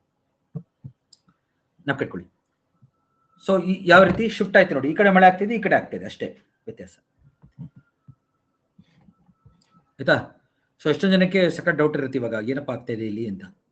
ಸೊ ಸಿಂಪಲ್ ಆಗಿ ಹೇಳ್ತೀನಿ ನೋಡಿ, ಇದು ಸಾಗರ ಉಷ್ಣಾಂಶ ಚೇಂಜ್ ಆಗೋದ್ರಿಂದ ಗಾಳಿಯಲ್ಲಿ ಸಂಚಲನೆ ವ್ಯತ್ಯಾಸ ಬರ್ತದೆ, ಅಷ್ಟೇ. ಗೊತ್ತಾಯ್ತಾ? ನೀರಿನ ಉಷ್ಣಾಂಶ ಚೇಂಜ್ ಆದಾಗ ಗಾಳಿಯ ಸಂಚಲನೆ ಬದಲಾಗುತ್ತೆ ಅಷ್ಟೇ, ಇನ್ನೇನು ಇಲ್ಲ. ಇದನ್ನೇ ನಾವು ಸಾಗರ ವಾಯುಮಂಡಲ ಪ್ರಭಾವ ಅಂತ ಕರೆದಿದ್ದು, ಸಾಗರ ವಾಯುಮಂಡಲ ಸಂಚಲನೆ ಅಂತ ಕರೆದಿದ್ದು. ನೀವು ಇವತ್ತು ನೆನಪಿಟ್ಕೊಳ್ಬೇಕಾಗಿರೋದೇನು, ಒಂದೇ ಒಂದು ಸಿಂಪಲ್ ವರ್ಡ್ಸ್ ಹೇಳ್ತೀನಿ ನೋಡಿ. ಸಮುದ್ರ ಸಾಗರಗಳಲ್ಲಿ ನೀರಿನ ಉಷ್ಣಾಂಶ ವ್ಯತ್ಯಾಸ ಬಂದ್ರೆ, ಓಷನ್ ಟೆಂಪರೇಚರ್, ಸಾಗರದ ಉಷ್ಣಾಂಶ ವ್ಯತ್ಯಾಸ ಬಂದ್ರೆ, ಏರುಪೇರಾದ್ರೆ ಅದೇನ್ ಮಾಡುತ್ತೆ, ಗಾಳಿಯ ಉಷ್ಣಾಂಶವನ್ನು ಏರುಪೇರು ಮಾಡುತ್ತೆ, ಏರ್ ಟೆಂಪರೇಚರ್ ಮೇಲೆ ಪ್ರಭಾವ ಬೀರುತ್ತೆ. ಹೌದಾ? ಅರ್ಥ ಆಯ್ತಾ ಎಲ್ಲರಿಗೂ? ಇದರಿಂದ ನಮ್ಗೆ ಗಾಳಿಯಲ್ಲಿ ಸಂಚಲನೆ ಮೂಡುತ್ತೆ, ಅಷ್ಟೇ. ಗೊತ್ತಾಯ್ತಾ ನೋಡಿ, ಸಾಗರ ಉಷ್ಣಾಂಶ ವ್ಯತ್ಯಾಸ ಬಂದಾಗ ಗಾಳಿಯ ಉಷ್ಣಾಂಶದ ಮೇಲೆ ಪ್ರಭಾವ ಬೀರುತ್ತೆ, ಅದರಿಂದ ಗಾಳಿಯ ಸಂಚಲನ ಬದಲಾಗುತ್ತೆ. ಸರಿನಾ? ಇಷ್ಟೇ, ಒಂದೇ ಸೆಂಟೆನ್ಸ್ ನೀವು ನಾವು ಕಟ್ಕೊಳ್ಬೇಕಾಗಿರೋದು. ಇದನ್ನ. ಓಕೆ, ಸೊ ನೋಡಿ ಇವಾಗ ಎರಡನ್ನೂ ಸಿಂಪ್ಲಿಫೈ ಮಾಡುವ ರೀತಿ ನೋಡಿ. ಎಲ್ ನಿನ್ಯೋ, ಓಕೆ, ಲಾ ನಿನ್ಯಾ. ಅವಾಗ ನೋಡಿ ಯಾವ ಕಡೆಗೆ ಮಳೆ ಆಗುತ್ತೆ? ಪೆರು ಕಡೆಗೆ ಮಳೆ ಆಗುತ್ತೆ. ಎಸ್ ಮೌನ, ಪೆರು ಕಡೆ ಮಳೆ ಆಗುತ್ತೆ ಎಲ್ ನಿನೋ ಆದಾಗ. ಆಸ್ಟ್ರೇಲಿಯಾಗ ಮಳೆ ಇಲ್ಲ, ಭಾರತದಲ್ಲಿ ಮಳೆ ಇಲ್ಲ, ಆಯ್ತಾ? ಇವಾಗ ನೋಡಿ ಎಲ್ಲ ಡಿಫ್ರೆನ್ಸ್ ಬರೆದ್ಬಿಡ್ತೀನಿ ನಾನೇ. ಎಲ್ ನಿನ್ಯೋ, ಲಾ ನಿನ್ಯಾ. ಓಕೆ, ಇಲ್ಲಿ ನೋಡಿ ಎಲ್ ನಿನೋ ಅಂದಾಗ the boy, okay, law Niña ಅಂದ್ರೆ ದ ಗರ್ಲ್. ಎರಡು ಸ್ಪ್ಯಾನಿಷ್ ಪದಗಳು. ಓಕೆ, ಸ್ಪ್ಯಾನಿಷ್ ಕಾಮನ್ ಆಗಿರೋದು ಮಧ್ಯದಲ್ಲಿ ಬರೀತಾ ಇದ್ದೀನಿ. ಸ್ಪ್ಯಾನಿಷ್, ಆಯ್ತಾ? ಸ್ಪ್ಯಾನಿಷ್ ಎಲ್ಲಿ ಬರುತ್ತೆ? ಪೆರು, ಪೆರು ದೇಶದ ಹತ್ರ, ಸೌತ್ ಅಮೆರಿಕಾ. ಯಾವಾಗ ಕಂಡು ಬರುತ್ತೆ? ಡಿಸೆಂಬರ್ ತಿಂಗಳಲ್ಲಿ ಕಂಡು ಬರುತ್ತೆ. ಡಿಸೆಂಬರ್ 25ನೇ ತಾರೀಕು ಹಂಗೆ ಕಂಡು ಬರುತ್ತೆ. ಎಲ್ಲಿನೋ ಅಂದ್ರೇನು? Warm current. ರೆಡ್ ಅಲ್ಲಿ ಬರಿತಾ ಇದೆ ನೋಡಿ, ವಾರ್ಮ್ ಕರೆಂಟ್. ಲಾನಿನಾ ಅಂದ್ರೇನು? Cold current. ಬ್ಲೂ ಅಲ್ಲಿ ಬರಿತಾ ಇದೆ ನೋಡಿ. ಡಿಸೆಂಬರ್ 25ಕ್ಕೆ ಎರಡು ಬರ್ತಾವ? ಇಲ್ಲ, ಇಲ್ಲ, ಎರಡು ಬರಲ್ಲ. ಲಾನಿನಾ ಬಂದ್ರೆ ಎಲ್ಲಿನೋ ಬರಲ್ಲ, ಎಲ್ಲಿನೋ ಬಂದ್ರೆ ಲಾನಿನಾ ಬರಲ್ಲ. ನಾರ್ಮಲ್ ಆಗಿ ಯಾವ್ದು ಬರುತ್ತೆ? ಇದು ಲಾನಿನಾ, ಇದು ನಾರ್ಮಲ್ ಲಾನಿನಾ, ಆಯ್ತಾ? ಕೋಲ್ಡ್ ಕರೆಂಟ್ ಬರ್ತಾ ಇರುತ್ತೆ, ಆಯ್ತಾ? ನಾವು ಕಟ್ಕೊಳ್ಳಿ. ಲಾನಿನಾ, ಲಾನಿನಾ ಇಂದ ಏನಾಗುತ್ತೆ? ಫಿಶಿಂಗ್ ಜಾಸ್ತಿ ಪೆರು ಹತ್ರ, ಫಿಶಿಂಗ್. 2 ರಿಂದ 5 ವರ್ಷಕ್ಕೊಮ್ಮೆ, 2 ರಿಂದ 5 ವರ್ಷಕ್ಕೊಮ್ಮೆ ಎಲ್ಲಿನೋ ಬರುತ್ತೆ. ಅಂದ್ರೆ ಕೋಲ್ಡ್ ಕರೆಂಟ್ ಬರೋದಿಲ್ಲ, ವಾರ್ಮ್ ಬಂದ್ಬಿಡುತ್ತೆ. ಅವಾಗ ಏನಾಗುತ್ತೆ? ಮಳೆ ಜಾಸ್ತಿ, ಮಳೆ, ಮಳೆ. ಅದರಿಂದ ಕೃಷಿ ಜಾಸ್ತಿ ಪೆರುನಲ್ಲಿ. Agriculture in Peru, agriculture in ಪೆರು. ಯಾಕೆಂದ್ರೆ ಆಲ್ರೆಡಿ ಫಿಶಿಂಗ್ ಇದ್ದಾಗ ಏನಾಗುತ್ತೆ? ಪಕ್ಷಿಗಳೆಲ್ಲ ಬಂದು ಗೊಬ್ಬರ ಪಿಕೆ ಹಾಕಿರ್ತವೆ, ಇವರು ಬೆಳೆ ಬೆಳೆಯಕ್ಕೆ ಸುಲಭ ಆಗುತ್ತೆ. ಸೊ ಪೆರು ದೇಶಕ್ಕೆ 2 ರಿಂದ ಲಾಭ ಇದೆ, ಗೊತ್ತಾಯ್ತಾ ಎಲ್ಲರಿಗೂ? ಪೆರು ದೇಶದಲ್ಲಿ 2 ರಿಂದನೂ ಲಾಭ ಇದೆ. ಫಿಶಿಂಗ್ ಬಂದರೂ ಒಳ್ಳೇದು ಅವ್ರಿಗೆ, ಮಳೆ ಬಂದರೂ ಒಳ್ಳೇದು. ಆಲ್ರೆಡಿ ಗೊಬ್ಬರ ಇರೋದ್ರಿಂದ ಬೆಳೆ ಬೆಳೀತಾರೆ, ಆಯ್ತಾ? ಇದು ನೋಡಿ ಕ್ರಿಸ್ಮಸ್ ಟೈಮಲ್ಲಿ ಬರ್ತಾ ಇದೆ. ಡಿಸೆಂಬರ್ 25 ಒಂದು ಕ್ರಿಸ್ಮಸ್. ಅದಕ್ಕೆ ಜೀಸಸ್ ಕ್ರೈಸ್ತ್ ಮಕ್ಕಳು ಅಂತ ಕರೀತಾರೆ. ಜೀಸಸ್ ಕ್ರೈಸ್ಟ್, ಜೀಸಸ್ ಕ್ರೈಸ್ತ್ ಮಕ್ಕಳು. ಗರ್ಲ್ ಚೈಲ್ಡ್, ಬಾಯ್ ಚೈಲ್ಡ್. ಇದು ಹೆಣ್ಣು ಮಗು, ಗಂಡು ಮಗು. ಸೊ ಪೆರು ಜನಗಳು ಅವರ ಒಂದು ಏನು ಸಂಪ್ರದಾಯ ಅಂತ ಕರಿತೀವಲ್ಲ, ಅಲ್ಲಿ ಇದನ್ನ ಮಕ್ಕಳು, ಜೀಸಸ್ ಕ್ರೈಸ್ತ್ ಮಕ್ಕಳು, ವರ, ವರ ತರ, ದೇವರು ವರ ತರ. ಗರ್ಲ್ ಬಂದ್ರು ಒಳ್ಳೇದು, ಬಾಯ್ ಬಂದ್ರು ಒಳ್ಳೇದು ಅವ್ರಿಗೆ, ಆಯ್ತಾ? ಲಾನಿನಾ ಬಂದಾಗ ಏನಾಗುತ್ತೆ? ಎಲ್ಲ ಕಡೆ ನಾರ್ಮಲ್ ಮಳೆ ಆಗುತ್ತೆ. ನಾರ್ಮಲ್ ಆಗಿ ನೋಡಿ ಈ ತರ ಇರುತ್ತೆ ಸಂಚಲನೆ. ನೋಡಿ ಹಿಂಗ್ ಬರೀರಿ. ಲಾನಿನಾ ಬಂದ್ರೆ ಈ ತರ ಇರುತ್ತೆ ಸಂಚಲನೆ. ಆಸ್ಟ್ರೇಲಿಯಾ, ಭಾರತದಲ್ಲೆಲ್ಲ ಚೆನ್ನಾಗಿ ಮಳೆ ಆಗುತ್ತೆ, ಆಯ್ತಾ? ಹಿಂಗ್ ಬರೀರಿ. ಲಾನಿನಾ ಬಂದ್ರೆ ವಾಕರ್ ಸಂಚಲನೆ ಇರುತ್ತೆ. ಲಾನಿನಾ ಬಂದಾಗ ವಾಕರ್ ಸಂಚಲನೆ. ಹಾ, for India La Niña is good. ಅದಕ್ಕೆ ನಾವು ಗುಡ್ ಗರ್ಲ್ ಅಂತೀವಿ ನಾವು ಅದನ್ನ. ಲಾನಿನಾ ಬಂದ್ರೆ ದ ಗುಡ್ ಗರ್ಲ್ ಅಂತ ಕರೀತಾರೆ ಎಲ್ಲರೂ, ಆಸ್ಟ್ರೇಲಿಯಾ, ಇಂಡಿಯಾದಲ್ಲೆಲ್ಲ. ಯಾಕೆಂದ್ರೆ ವಾಕರ್ ಸಂಚಲನೆ ಆಗುತ್ತೆ ಲಾನಿನಾ ಬಂದಾಗ. ಅದೇ ಎಲ್ಲಿನೋ ಬಂದಾಗ ಏನಾಗುತ್ತೆ? ವಾಕರ್ ಸಂಚಲನೆ ಉಲ್ಟಾ ಹೊಡೆಯುತ್ತೆ, ಈ ಕಡೆ ಮಳೆ ಆಗಕ್ಕೆ ಶುರು ಆಗುತ್ತೆ. ಈ ರೀತಿ ನೋಡಿ, ಪೆರು ಕಡೆ ಮಳೆ ಆಗಕ್ಕೆ ಶುರು ಆಗುತ್ತೆ. ಸ್ಪೆಸಿಫಿಕ್ ಓಷನ್ ಮಳೆ ಆಗ್ತಾ ಇರುತ್ತೆ. ಸಮುದ್ರಕ್ಕೆ ಮಳೆ ಆದ್ರೆ ಏನ್ ಪ್ರಯೋಜನ? ಕರೆಕ್ಟಾ? ಪೆಸಿಫಿಕ್ ಸಾಗರಕ್ಕೆ ಮಳೆ ಆದ್ರೆ ಏನ್ ಪ್ರಯೋಜನ ನಮ್ಗೆ? ಅವಾಗ ಏನೂ ಇಲ್ಲ. ಇದನ್ನ ನಾವು ENSO ಅಂತ ಕರಿತೀವಿ, ಎಲ್ ನೀನೋ ಸದರ್ನ್ ಆಸಿಲೇಷನ್ ಅಂತ ಕರಿತೀವಿ. ನೋಡಿ 2 ಬಾಕ್ಸ್ ನೆನಪಿಟ್ಕೊಳ್ಳಿ, ಇದು ಇದು.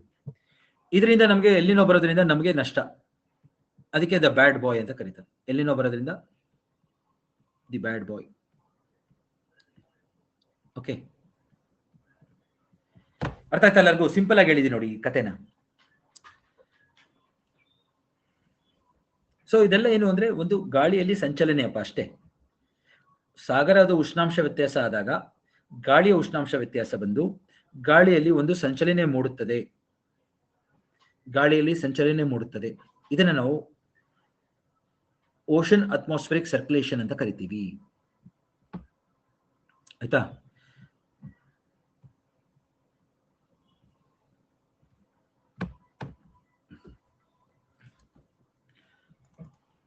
ಲಾನಿನಾ ಯಾವಾಗ ಬರುತ್ತೆ? Strong south east winds. South east winds strong ಆಗಿರುತ್ತೆ. ಲಾನಿನಾ ಬಂದಾಗ ಬರೆದ್ಬಿಡಿ ಅದನ್ನೇ, ಅದೊಂದು point. South east winds, south east trade winds, ಆಗ್ನೇಯ ವಾಣಿಜ್ಯ ಮಾರುತಗಳು ಸ್ಟ್ರಾಂಗ್ ಆಗಿದ್ದಾಗ, ಪ್ರಭಾವಶಾಲಿಯಾಗಿದ್ದಾಗ,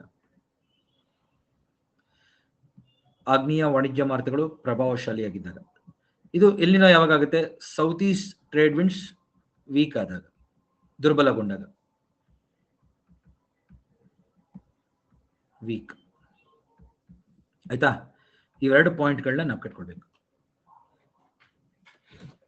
so strong south east trade winds ಇದ್ರೆ ವಾಕರ್ ಸರ್ಕ್ಯುಲೇಷನ್, ಲಾನಿನಾ ಇರುತ್ತೆ. Weak south east trade winds weak ಆದ ತಕ್ಷಣ ಕೌಂಟರ್ ಕರೆಂಟ್ ಶಿಫ್ಟ್ ಆಗ್ತಾ ಇರೋದು. ಆಯ್ತಾ? Equatorial counter current shift towards Peru, towards Peru and central Pacific, Peru and central Pacific. ಆಯ್ತಾ? Peru ಹತ್ರ ಆದ್ರೆ ಎಲ್ನಿನೋ ಅಂತ ಕರೀತಾರೆ ಅದನ್ನ. ಅದೇ ಸೆಂಟ್ರಲ್ ಪೆಸಿಫಿಕ್ ಹತ್ರ ಬಂದ್ರೆ ಮೊಡುಕಿ, ಎಲ್ನಿನೋ ಮೊಡುಕಿ ಅಂತ ಪದ ಯೂಸ್ ಮಾಡ್ತಾರೆ. ಆಯ್ತಾ? ಎಲ್ ನೀನ್ಯೋ ಮೊಡುಕಿ ಅಂತ ಯಾವಾಗ ಕರೀತಾರೆ ಅಂದ್ರೆ ಸೆಂಟ್ರಲ್ ಪೆಸಿಫಿಕ್ ಓಷನ್ ಅಲ್ಲಿ ವಾರ್ಮ್ ಆದಾಗ, ಅದಕ್ಕೆ ಮೊಡುಕಿ ಎಂಬ ಪದ, ಜಾಪನೀಸ್ ಪದ ಬಳಸ್ತಾರೆ. ಮೊಡುಕಿ ಅನ್ನೋದು ಸೆಂಟರ್ ಅಂತ. ಸೆಂಟ್ರಲ್ ಪೆಸಿಫಿಕ್ ನಾವು ನೋಡೋದಲ್ಲ ವಿಡಿಯೋ, ಇನ್ನೊಂದ್ಸತಿ ತೋರಿಸ್ತೀನಿ ಅದನ್ನ. ಅಲ್ಲಿ ಮಳೆ ಆಗ್ತಾ ಇರುತ್ತೆ, ಅವಾಗ ಮೊಡುಕಿ. ಪೆರು ಹತ್ರ ಮಳೆ ಆಗ್ತಾರೆ ಎಲ್ಲಿನೋ ಅಷ್ಟೇ. ಆಯ್ತಾ? ಯಾಕೆಂದ್ರೆ ಆ ಜನಗಳು ಕೊಟ್ಟಿದ್ದು, ಪೆರು ಜನಗಳು ಎಲ್ಲಿನೋ ಅಂತ ಕೊಟ್ಟಿದ್ರು. ಅದೇ ಪೆರು ಹತ್ರ ಆದ್ರೆ ಮಾತ್ರ, ಅದೇ ಪೆರುವಿಂದ ಸ್ವಲ್ಪ ದೂರ ಸೆಂಟ್ರಲ್ ಪೆಸಿಫಿಕ್ ಅಲ್ಲಿ ಆದ್ರೆ ಮೊಡುಕಿ ಅಂತ ಕರೀತಾರೆ. ಮೊಡುಕಿ ಜಾಪನೀಸ್ ಪದ. ಮೊಡುಕಿ ಮೀನ್ಸ್ ಸೆಂಟರ್, ಎಲ್ಲಿನೋ ಮೊಡುಕಿ.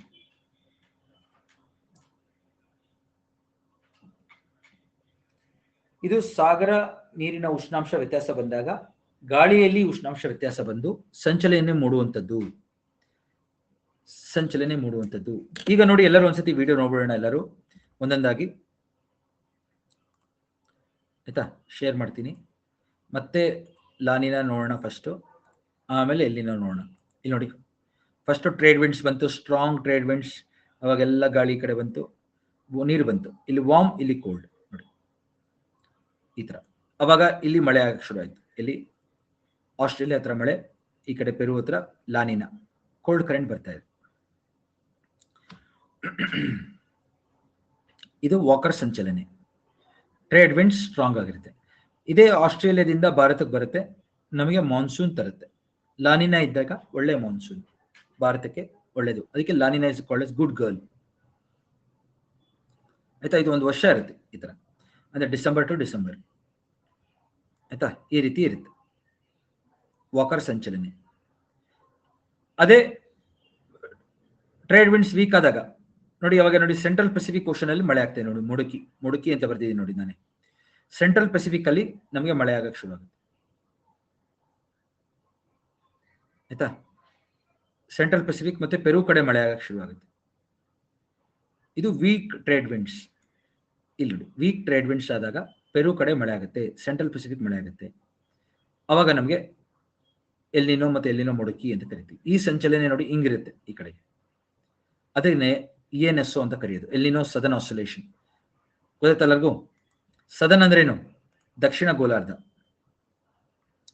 ಓಕೆ, ಆಸಿಲೇಷನ್ ಅಂದ್ರೆ ಸಂಚಲನೆ. ಇವಾಗ ನೋಡಿ, ಎರಡು ಒಟ್ಟಿಗೆ ಇಲ್ಲಿ ಕೊಟ್ಟಿದ್ದೇನೆ ನೋಡಿ. ಓಕೆ, ಎಲ್ಲಿನೋ ಮತ್ತೆ ಲಾನಿನಾ ಎರಡು ಒಟ್ಟಿಗೆ ಇಲ್ಲಿ ನೋಡ್ಬೋದು ನೀವು. ಇಲ್ಲಿ ಲಾನಿನಾ, ಎಲ್ಲಿನೋ.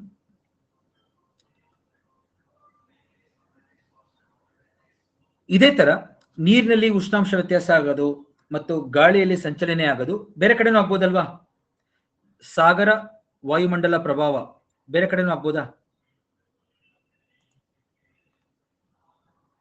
ಅದನ್ನೇ ನಾವು ಇಂಡಿಯನ್ ಓಷನ್ ಡೈಪೋಲ್ ಅಂತ ಕರೆಯೋದು. ಎಲ್ಲ ಇದು ನೋಡಿ, ಫಸ್ಟ್ ಒನ್ ಇದನ್ನ ನೋಡಿ ಎಲ್ಲರೂ. ಇದು ಇಲ್ಲಿ ನೋಡಿ, ಗಮನಿಸಿ. ಇದು ಭಾರತ, ಇಲ್ಲಿದೆ ಭಾರತ. ಆಯ್ತಾ? ನಮ್ಮ ಹಿಂದೂ ಮಹಾಸಾಗರದಲ್ಲೂ ಕೂಡ, ಅರಬ್ಬಿ ಸಮುದ್ರ ಮತ್ತು ಬಂಗಾಳ ಕೊಲ್ಲಿಯಲ್ಲೂ ಕೂಡ ಇದು ಆಫ್ರಿಕಾ, ಇದು ಆಫ್ರಿಕಾ, ಇದು ಇಂಡೋನೇಷ್ಯಾ. ಆಯ್ತಾ? ಇಲ್ಲೂ ಕೂಡ ನೀರಿನಲ್ಲಿ ವ್ಯತ್ಯಾಸ ಬರುತ್ತೆ ಉಷ್ಣಾಂಶ. ಇಲ್ಲಿ ನೋಡಿ, ಈ ಕಡೆ ಟೆಂಪರೇಚರ್ ಜಾಸ್ತಿ ಆಗಿದೆ ಟೆಂಪರೇಚರ್, ಈ ಕಡೆ ಉಷ್ಣಾಂಶ ಕಡಿಮೆ ಆಗಿದೆ. ಹೌದಾ? ಗಮನಿಸ್ತಾ ಇದ್ರೆ ಎಲ್ಲರೂ? ಟೆಂಪರೇಚರ್ ವ್ಯತ್ಯಾಸ ಬಂತು ನೀರಲ್ಲಿ. ಯಾವಾಗ ನೀರಲ್ಲಿ ವ್ಯತ್ಯಾಸ ಬರುತ್ತೆ ಉಷ್ಣಾಂಶ ಏನಾಗುತ್ತೆ? ಗಾಳಿನಲ್ಲಿ ಉಷ್ಣಾಂಶ ವ್ಯತ್ಯಾಸ ಬರುತ್ತೆ, ಏರ್ ವಾರ್ಮ್ ಆಗಿ ಮೇಲೆ ಹೋಗ್ತಾ ಇದೆ ನೋಡಿ. ಅವಾಗ ಲೋ ಪ್ರೆಷರ್ ಕ್ರಿಯೇಟ್ ಆಯ್ತು. ಈ ಕಡೆ ಲೋ ಪ್ರೆಷರ್, ಅವಾಗ ನೋಡಿ ಎಲ್ಲ ಮೋಡಗಳಾಗಿ ಮಳೆ ಆಗ್ತಾ ಇದೆ. ಸಂಚಲನೆ ನೋಡಿ, ಈ ತರ ಸಂಚಲನೆ ಶುರುವಾಯಿತು. ಈ ಕಡೆಗೆ ವಾರ್ಮ್, ಈ ಕಡೆಗೆ ಕೂಲ್. ಈ ಕಡೆ ಟೆಂಪರೇಚರ್ ಜಾಸ್ತಿ, ಈ ಕಡೆ ಟೆಂಪರೇಚರ್ ಕಡಿಮೆ. ಇಲ್ಲಿ ಲೋ ಪ್ರೆಷರ್, ಇಲ್ಲಿ ಹೈ ಪ್ರೆಷರ್, ಇಲ್ಲಿ ಹೈ ಪ್ರೆಷರ್. ಆಯ್ತಾ? ಗಾಳಿಯಲ್ಲಿ ಸಂಚಲನೆ ಶುರುವಾಯಿತು. ಇದನ್ನೇ ನಾವು ಇಂಡಿಯನ್ ಓಷನ್, ಇದು ಹಿಂದೂ ಮಹಾಸಾಗರದಲ್ಲಿ ಆಗ್ತಾ ಇರೋದು. ಒಂದ್ ಕಡೆ ಲೋ ಪ್ರೆಷರ್, ಒಂದ್ ಕಡೆ ಹೈ ಪ್ರೆಷರ್. ಅದಕ್ಕೆ ಡೈಪೋಲ್ ಅಂತ ಕರಿತೀವಿ. Indian Ocean dipole. Indian Ocean dipole. Dipole ಅಂದ್ರೇನು? ಎರಡು ಪೊಲಾರಿಟಿ ಅಂತ, ದ್ವಿ ಪ್ರದೇಶಗಳು ಅಂತ.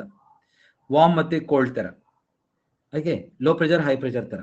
ಡೈಪೋಲ್ ಅಂದ್ರೆ ಮ್ಯಾಗ್ನೆಟ್ ಇರುತ್ತಲ್ಲ, ನಾರ್ತ್ ಸೌತ್ ಆ ತರ. ಓಕೆ, ಇಂಡಿಯನ್ ಓಷನ್ ಡೈಪೋಲ್ ಅಂತ ಕರಿತೀವಿ. ಇಲ್ಲಿ ಏನಾಗುತ್ತೆ ನೋಡಿ, ಅರೇಬಿಯನ್ ಸಿ ವಾರ್ಮ್ ಆಗ್ತಾ ಇದೆ, ಕರೆಕ್ಟಾ? ಸೊ ಟೆಂಪರೇಚರ್ ಡಿಫ್ರೆನ್ಸ್ ಇಲ್ಲಿ ಒಂದು 25 ಇರುತ್ತಪ್ಪ, ಈ ಕಡೆ 25, 26 ಹಂಗಿರುತ್ತೆ. ಈ ಸೈಡು 17, 18 ಹಂಗಿರುತ್ತೆ. ಗೊತ್ತಾಯ್ತಾ? ನೋಡಿ ಎಷ್ಟು ವ್ಯತ್ಯಾಸ ಇದೆ. ಇಲ್ಲಿ 26, ಇಲ್ಲಿ 17 ಹಂಗಿರುತ್ತೆ ವ್ಯತ್ಯಾಸ. ಅವಾಗ ಏನಾಗುತ್ತೆ, ಈ ಕಡೆ ತಾನೇ ಎವಾಪರೇಷನ್ ಆಗುತ್ತೆ. ಯಾವ ಕಡೆ ಎವಾಪರೇಷನ್ ಆಗುತ್ತೆ ಹೇಳಿ? ಎವಾಪರೇಷನ್ ಯಾವ ಕಡೆ ಇರುತ್ತೆ? ಇಲ್ಲಿ ಅರೇಬಿಯನ್ ಸಿ ನಲ್ಲಿ ಜಾಸ್ತಿ ಇರುತ್ತೆ. ಮೋಡ ಎಲ್ಲಿ ಜಾಸ್ತಿ ಇರುತ್ತೆ? ಇಲ್ಲಿರುತ್ತೆ ಮೋಡಗಳು. ಅರೇಬಿಯನ್ ಸಿ ನಲ್ಲಿ ಜಾಸ್ತಿ ಮೋಡಗಳು ಫಾರ್ಮ್ ಆಗ್ತವೆ. ಅವಾಗ ನೋಡಿ, ಗಾಳಿ ಬಂದಾಗ ಮಾನ್ಸೂನ್ ಆದಾಗ ಯಾರಿಗೆ ಜಾಸ್ತಿ ಮಾಯಿಶ್ಚರ್ ಬರುತ್ತೆ ಹೇಳಿ? ಭಾರತದ ಕಡೆಗೆ ಬರುತ್ತೆ ಮಾಯಿಶ್ಚರ್. ಹೌದಾ? ಕರೆಕ್ಟಾ? ಭಾರತದ ಕಡೆಗೆ ಮಾಯಿಶ್ಚರ್ ಜಾಸ್ತಿ ಬರುತ್ತೆ. ಅವಾಗ ಏನಾಗುತ್ತೆ, ನಮಗೆ ಮಾನ್ಸೂನ್ ಚೆನ್ನಾಗಾಗುತ್ತಾ ಇಲ್ವಾ ಹೇಳಿ? ಅರೇಬಿಯನ್ ಸಿ ವಾರ್ಮ್ ಆದಷ್ಟು ನಮಗೆ ಮಾಯಿಶ್ಚರ್ ಚೆನ್ನಾಗಿ ಬರುತ್ತೆ. ನಮ್ಮ ಮಾನ್ಸೂನ್ ಬಂಪರ್ ಇರುತ್ತೆ. ಎಷ್ಟು ಜನಕ್ಕೆ ಅರ್ಥ ಆಯ್ತು? ನಮ್ಮ ಮಾನ್ಸೂನ್ ಚೆನ್ನಾಗಿರುತ್ತೆ ಆ ಟೈಮಲ್ಲಿ. ಹಾ, ಅದಕ್ಕೆ ಇದನ್ನ ಪಾಸಿಟಿವ್ ಐಒಡಿ ಅಂತ ಕರಿತೀವಿ. Indian Ocean dipole positive phase ಅಂತ ಕರೀತಾರೆ. ಪಾಸಿಟಿವ್ ಯಾಕೆ? ಭಾರತಕ್ಕೆ ಒಳ್ಳೇದಾಗತ್ತೆ ಅದಕ್ಕೆ.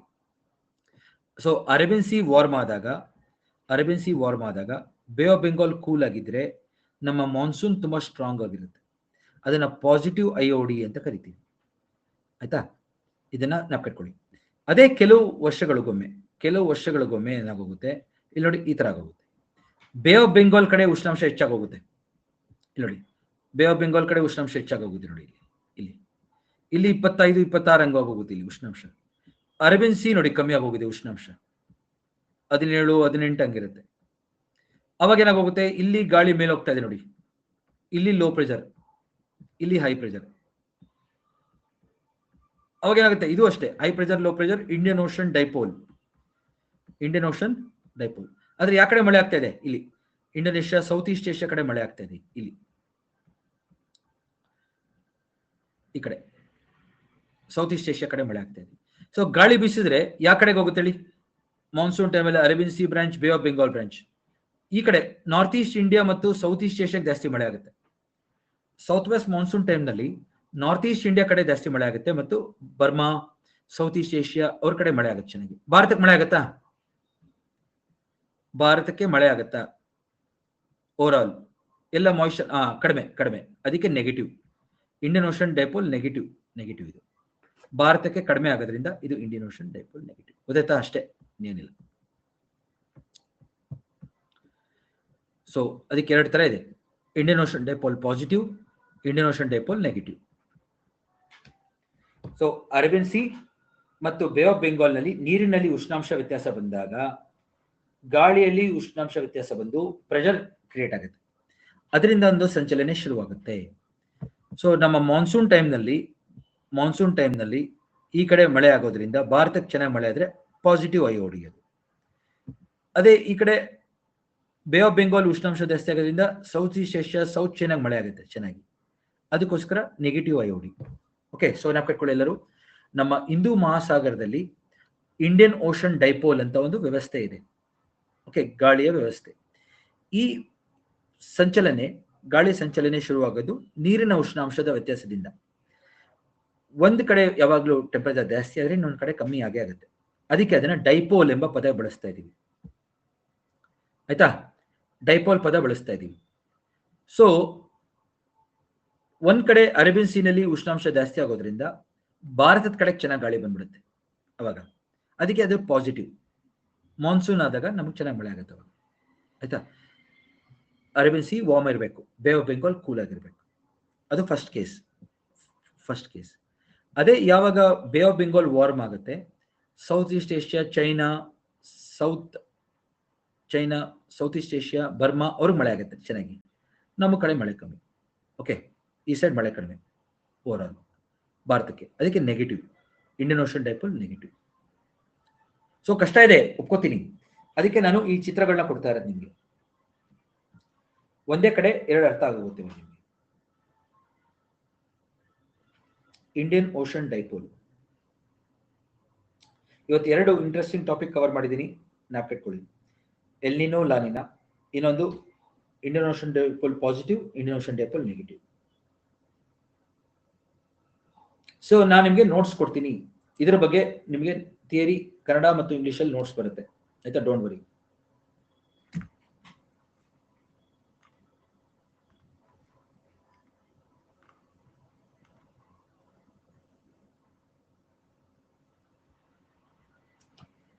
ಸೊ ಸತೀಶ್, ನೆಗೆಟಿವ್ ಇರಲ್ಲ ಯಾವಾಗ್ಲೂ, ಈ ತರ ಇರುತ್ತೆ. ಪಾಸಿಟಿವ್ ನೆಗೆಟಿವ್ ಚೇಂಜ್ ಆಗ್ತಾ ಇರುತ್ತೆ ವರ್ಷಕ್ಕೆ. ಪ್ರತಿ ವರ್ಷ ನೋಡಿ, ಈ ವರ್ಷ ಇದಿದೆ ಪಾಸಿಟಿವ್ ಇದೆ, IOD ಪಾಸಿಟಿವ್ ಇದೆ ಈ ವರ್ಷ. ಓಕೆ, ನೆಕ್ಸ್ಟ್ ವರ್ಷನೂ ಪಾಸಿಟಿವ್ ಇರುತ್ತೆ. ಹಂಗೆ ಹೋಗ್ತಾ ಹೋಗ್ತಾ ಹೋಗ್ತಾ ಹೋಗ್ತಾ ಹೋಗ್ತಾ ಈ ಕಡೆ ಶಿಫ್ಟ್ ಆಗೋಗುತ್ತೆ. ಓಕೆ, ಒಂದು 3 to 6 months ಅಲ್ಲಿ ಅವಾಗ ಈ ಸೈಡ್ ನಮಗೆ ಮಳೆ ಆಗುತ್ತಲ್ಲ, ಅದಕ್ಕೆ ನಮಗೆ negative IOD. Yes Nishant, very interesting topic. ಸ್ವಲ್ಪ ಸೈಂಟಿಫಿಕ್ ಆಗಿದೆ, ಒಪ್ಕೋತೀನಿ, ಎಲ್ಲರಿಗೂ ಕಷ್ಟ ಅನ್ಸುತ್ತಿದ್ದು. ಬಟ್ ನಾನು ಕಷ್ಟ ಅಂತ ನಾನು ಹೇಳಲಿಲ್ಲ ಅಂದ್ರೆ ನಿಮ್ಗೆ ಯಾವಾಗಲೂ ಕಷ್ಟ ಆಗಿ ಉಳಿಯುತ್ತದೆ, ಗೊತ್ತಾಯ್ತಲ್ಲ. ಸೊ ನನಗೆ ಈಸಿ ಇದೆ, ಯಾಕಂದ್ರೆ ನಾವು ಡೇಟಾ ಕಲೆಕ್ಟ್ ಮಾಡ್ತಾ ಇದ್ವಿ ನಾವು ಓಷನ್ಸ್ ಅಲ್ಲಿ ಕೂತ್ಕೊಂಡು. ಮೊದಲು ನನ್ನ ಕೆಲಸ ಏನಾಗಿತ್ತು ಅಂದ್ರೆ, ಟೀಚಿಂಗ್ ಪ್ರೊಫೆಷನ್ ಬರೋಕ್ಕಿಂತ ಮುಂಚೆ ಟೆಂಪರೇಚರ್ ಕಲೆಕ್ಟ್ ಮಾಡೋದು ಡೇಟಾ. ನನ್ನ ಹಳೆಯ ಸ್ಟೂಡೆಂಟ್ಸ್ಗಳಿಗೆ ಗೊತ್ತಿದೆ ಕರೆಕ್ಟಾ. ನಾನು ಯಾವಾಗಲೂ ಅದೊಂದು ಓಷನ್ ಅಲ್ಲಿ ಕೂತಿರ್ತಿದ್ವಿ, ನೀರ್ದು ಉಷ್ಣಾಂಶ ರೆಕಾರ್ಡ್ ಮಾಡ್ಕೊಂಡು ಬರ್ತಾ ಇದ್ವಿ. 6 ತಿಂಗಳಿಗೊಮ್ಮೆ ಬರ್ತಿದ್ವಿ, ಕ್ಲಾಸ್ ಮಾಡ್ತಾ ಇದ್ವಿ ನಾವು. ಆಮೇಲೆ ಮತ್ತೆ ಹೋಗ್ತಾ ಇದ್ವಿ ಉಷ್ಣಾಂಶ ಮೆಜರ್ ಮಾಡೋದಕ್ಕೆ. ಅದು ಡೇಟಾ ಕಲೆಕ್ಟ್ ಮಾಡ್ತಾ ಇದ್ವಿ ನಾವು, ರಿಸರ್ಚರ್ ಆಗಿ, ಗೊತ್ತಾಯ್ತು. ಅದಾದ್ಮೇಲೆ ನಾವು ಈ ಟೀಚಿಂಗ್ ಪ್ರೊಫೆಷನ್ ಬಂದಿದ್ದು. ಟೀಚಿಂಗ್ ಪ್ರೊಫೆಷನ್ ಪರ್ಮನೆಂಟ್ ಆಗಿ, ಯಾಕೆಂದ್ರೆ ಅದೇ ಫೀಲ್ಡ್ ರಿಸರ್ಚ್ ಲೆವೆಲ್ ಅಲ್ಲಿ ಇರೋಕ್ಕಾಗಲ್ಲ. ಅಕಾಡೆಮಿಕಲಿ ನಾವು ಯಾವ ಟು ಪ್ರೋಗ್ರೆಸ್, ಅದಕ್ಕೋಸ್ಕರ ಈ ಫೀಲ್ಡ್ ಬಂದ್ವಿ ನಾವು. ಓಕೆ, ಸೊ ಎಸ್ಪೆಷಲಿ ಕೋವಿಡ್ ಆದ್ಮೇಲಿಂದ ಅಂತೂ ತುಂಬಾನೇ ಟ್ರಾನ್ಸ್ಫಾರ್ಮ್ ಆಯ್ತು, ರಿಸರ್ಚ್ ಕಮ್ಮಿ ಆಯ್ತು, ಈ ತರ ಕ್ಲಾಸಸ್ ಜಾಸ್ತಿ ಆಯ್ತು. ಸೊ ಅದಕ್ಕೋಸ್ಕರ ನಾನು ಇದು ನನಗೆ ಪ್ರಾಕ್ಟಿಕಲ್ ಆಗಿ ಗೊತ್ತಿದೆ, ಇದು ಏನಾಗುತ್ತೆ, ಎಷ್ಟು ಮಳೆ ಆಗುತ್ತೆ. ನಾವು ಟೆಂಪರೇಚರ್ ಹೇಳ್ತೀನಿ ಬೇಕಾದ್ರೆ, ನೀರಿದು ಉಷ್ಣಾಂಶ ಎಷ್ಟಿದೆ ಅಂತ ಹೇಳ್ತೀನಿ ನಾನು. ಎಸ್ ನಿಶಾಂತ್, ಸೊ ಆ ಗ್ಯಾಪ್ ಏನಿದೆಯಲ್ಲ, ಯೂಶಲಿ ಬೇರೆಯವರೆಲ್ಲ ಏನ್ ಮಾಡ್ತಾರೆ, ಬೇರೆ ಕಡೆ ಎಲ್ಲ ಓದ್ತಾರೆ, ಬರ್ತಾರೆ, ಹೇಳ್ತಾರೆ. ನಂದು ಇದ್ರದ್ದು ಲೈವ್ ಫೋಟೋಸ್ ಇದೆ, ಲೈವ್ ವಿಡಿಯೋಸ್ ಇದೆ ನಾ ಮಾಡಿರೋದು, ಆಯ್ತಾ. ಸೊ ಅದಕ್ಕೆ ಈ ವಿಡಿಯೋನ ಮತ್ತೆ ಮತ್ತೆ ನೋಡಿ, ನಿಮ್ಗೊಂದು ಅನಿಮೇಷನ್ ಎಲ್ಲ ಮಾಡಿರೋದನ್ನ ಅದಕ್ಕೇನೆ ನಿಮಗೆ ಸುಲಭ ಆಗ್ಲಿ ಅಂತ, ಎಲ್ ನಿನೋ ಲಾ ನಿನಾ ಎಲ್ಲ ಸುಲಭ ಆಗ್ಲಿ ಅಂತ ಹೇಳಿದ್ದೀನಿ, ಆಯ್ತಾ. ಲಾಸ್ಟ್ ಒಂದು ವಿಡಿಯೋ ತೋರಿಸ್ತೀನಿ, ನೀವು ಅದನ್ನ ನೋಡಿ. ಇವಾಗ ಏನು ತಲೆ ಕೆಡ್ಸ್ಕೊಳ್ಬೇಡಿ ಅಂದ್ರೆ ಅದನ್ನ. ಓಕೆ, ಯಾವ ರೀತಿ ಅದು ಪ್ರೋಗ್ರೆಸ್ ಆಗುತ್ತೆ ಅನ್ನೋದು ನಿಮ್ಗೆ ಇವಾಗ ನೋಡಿದ್ರೆ ಗೊತ್ತಾಗುತ್ತೆ. ನೋಡಿ, ಇದನ್ನ ಸಂಚಲನೆ, ಈಕ್ವೇಟರ್ ಹತ್ರ ಯಾವಾಗ್ಲೂ ಈ ತರ ಸಂಚಲನೆ ಇರುತ್ತೆ, ಅದು ಶಿಫ್ಟ್ ಆಗ್ತಾ ಇರುತ್ತೆ. ನೋಡಿ ಹೆಂಗ್ ಶಿಫ್ಟ್ ಆಗ್ತಾ ಇದೆ ನೋಡಿ. ಈಕ್ವೇಟರ್ ಇಂದ ಶುರು ಆಯ್ತು, ಇಂಡಿಯನ್ ಓಷನ್ ಇಂದ ಶುರು ಆಗ್ತಾ ಇದೆ ನೋಡಿ. ಭಾರತ ಅರೇಬಿಯನ್ ಸಿ ಇಂದ ಶುರು ಆಯ್ತು, ಅರೇಬಿಯನ್ ಸಿ ಇಂದ ಬೇ ಆಫ್ ಬೆಂಗಾಲ್ ಬರ್ತಾ ಇದೆ ನೋಡಿ. ಮೋಡನ, ಈ ಮೋಡ ನೋಡಿ, ಈ ಮೋಡ ಬಂತು, ಬೇ ಆಫ್ ಬೆಂಗಾಲ್ ಬಂತು. ಹಂಗೆ ಪೆಸಿಫಿಕ್ ಓಷನ್ ಕಡೆ ಹೋಗುತ್ತೆ, ಅದು ಹೋಗ್ತಾ ಹೋಗ್ತಾ ಹೋಗ್ತಾ 30 ರಿಂದ 80 ದಿವಸದಲ್ಲಿ ಅರೇಬಿಯನ್ ಸಿ ಇಂದ bay of Bengal, bay of Bengal ಇಂದ ಪೆಸಿಫಿಕ್ ಓಷನ್ ಕಡೆಗೆ ಶಿಫ್ಟ್ ಆಗುತ್ತೆ, ಆಯ್ತಾ. ಈಕ್ವೇಟರ್ ಹತ್ರನೇ ಶಿಫ್ಟ್ ಆಗುತ್ತೆ ಇದು. ಇದನ್ನ ಹೇಳಿದ್ದು ಮ್ಯಾಡನ್ ಮತ್ತೆ ಜುಲಿಯನ್ ಅಂತ ಇಬ್ರು ಸೈಂಟಿಸ್ಟ್. ಮ್ಯಾಡನ್ ಜುಲಿಯನ್ ಆಸಿಲೇಷನ್ ಅಂತ ಕರಿತೀವಿ. ಈಕ್ವೇಟರ್ ಹತ್ರ ಕನ್ವೆಕ್ಷನ್ ಸೆಲ್ ಅರೇಬಿಯನ್ ಸಿ ಇಂದ ಹಿಡಿದು bay of Bengal Pacific ocean ಕಡೆಗೆ ಸಂಚಲನೆ ಶಿಫ್ಟ್ ಆಗುತ್ತೆ 30 ರಿಂದ 90 ದಿವಸಗಳಲ್ಲಿ ಅಂತ ಹೇಳಿದ್ರು ಇವರಿಬ್ರು. ಫಸ್ಟ್ ಟೈಮ್ ಇದನ್ನ ಗಮನಿಸಿ.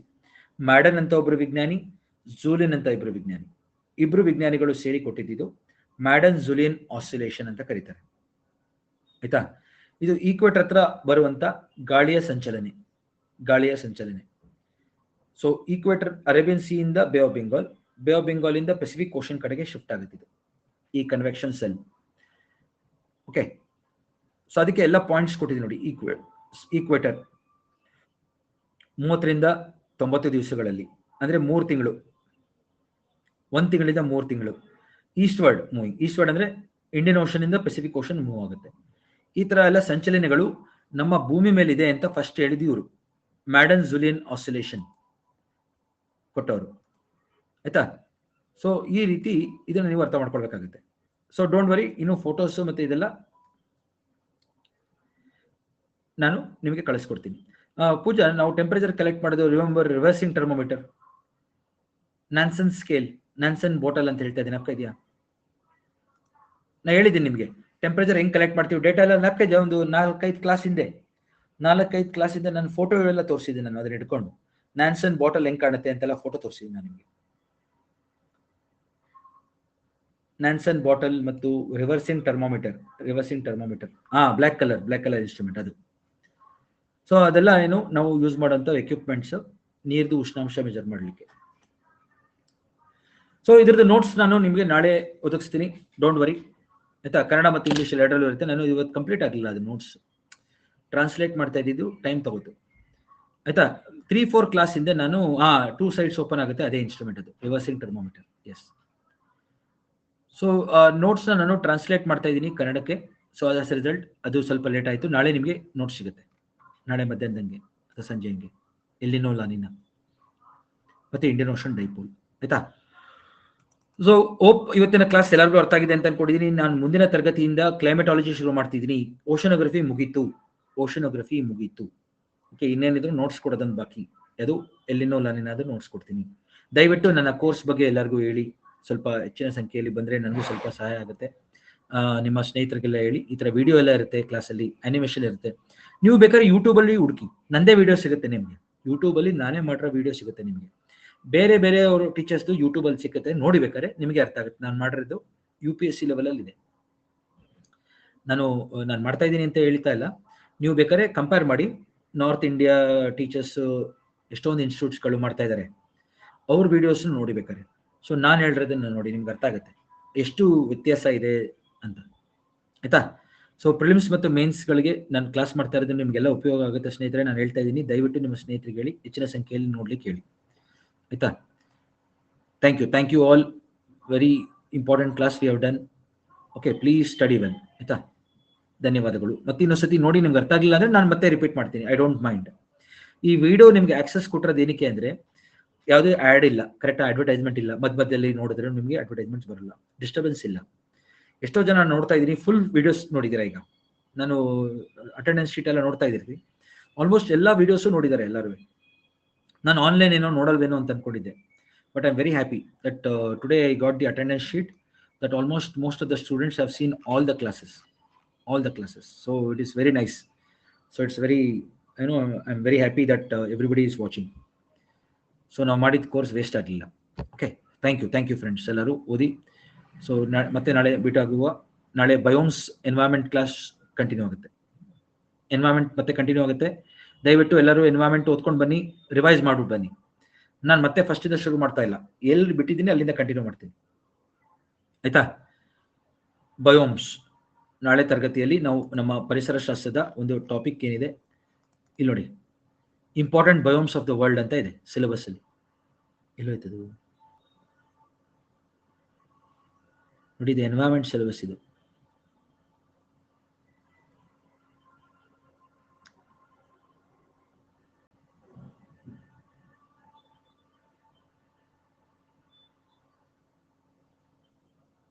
ಪರವಾಗಿಲ್ಲ, ಬಯೋಮ್ಸ್ ಕೊಟ್ಟೇ ಇಲ್ಲ ಸಿಲೆಬಸ್ ಅಲ್ಲಿ ಇವರು.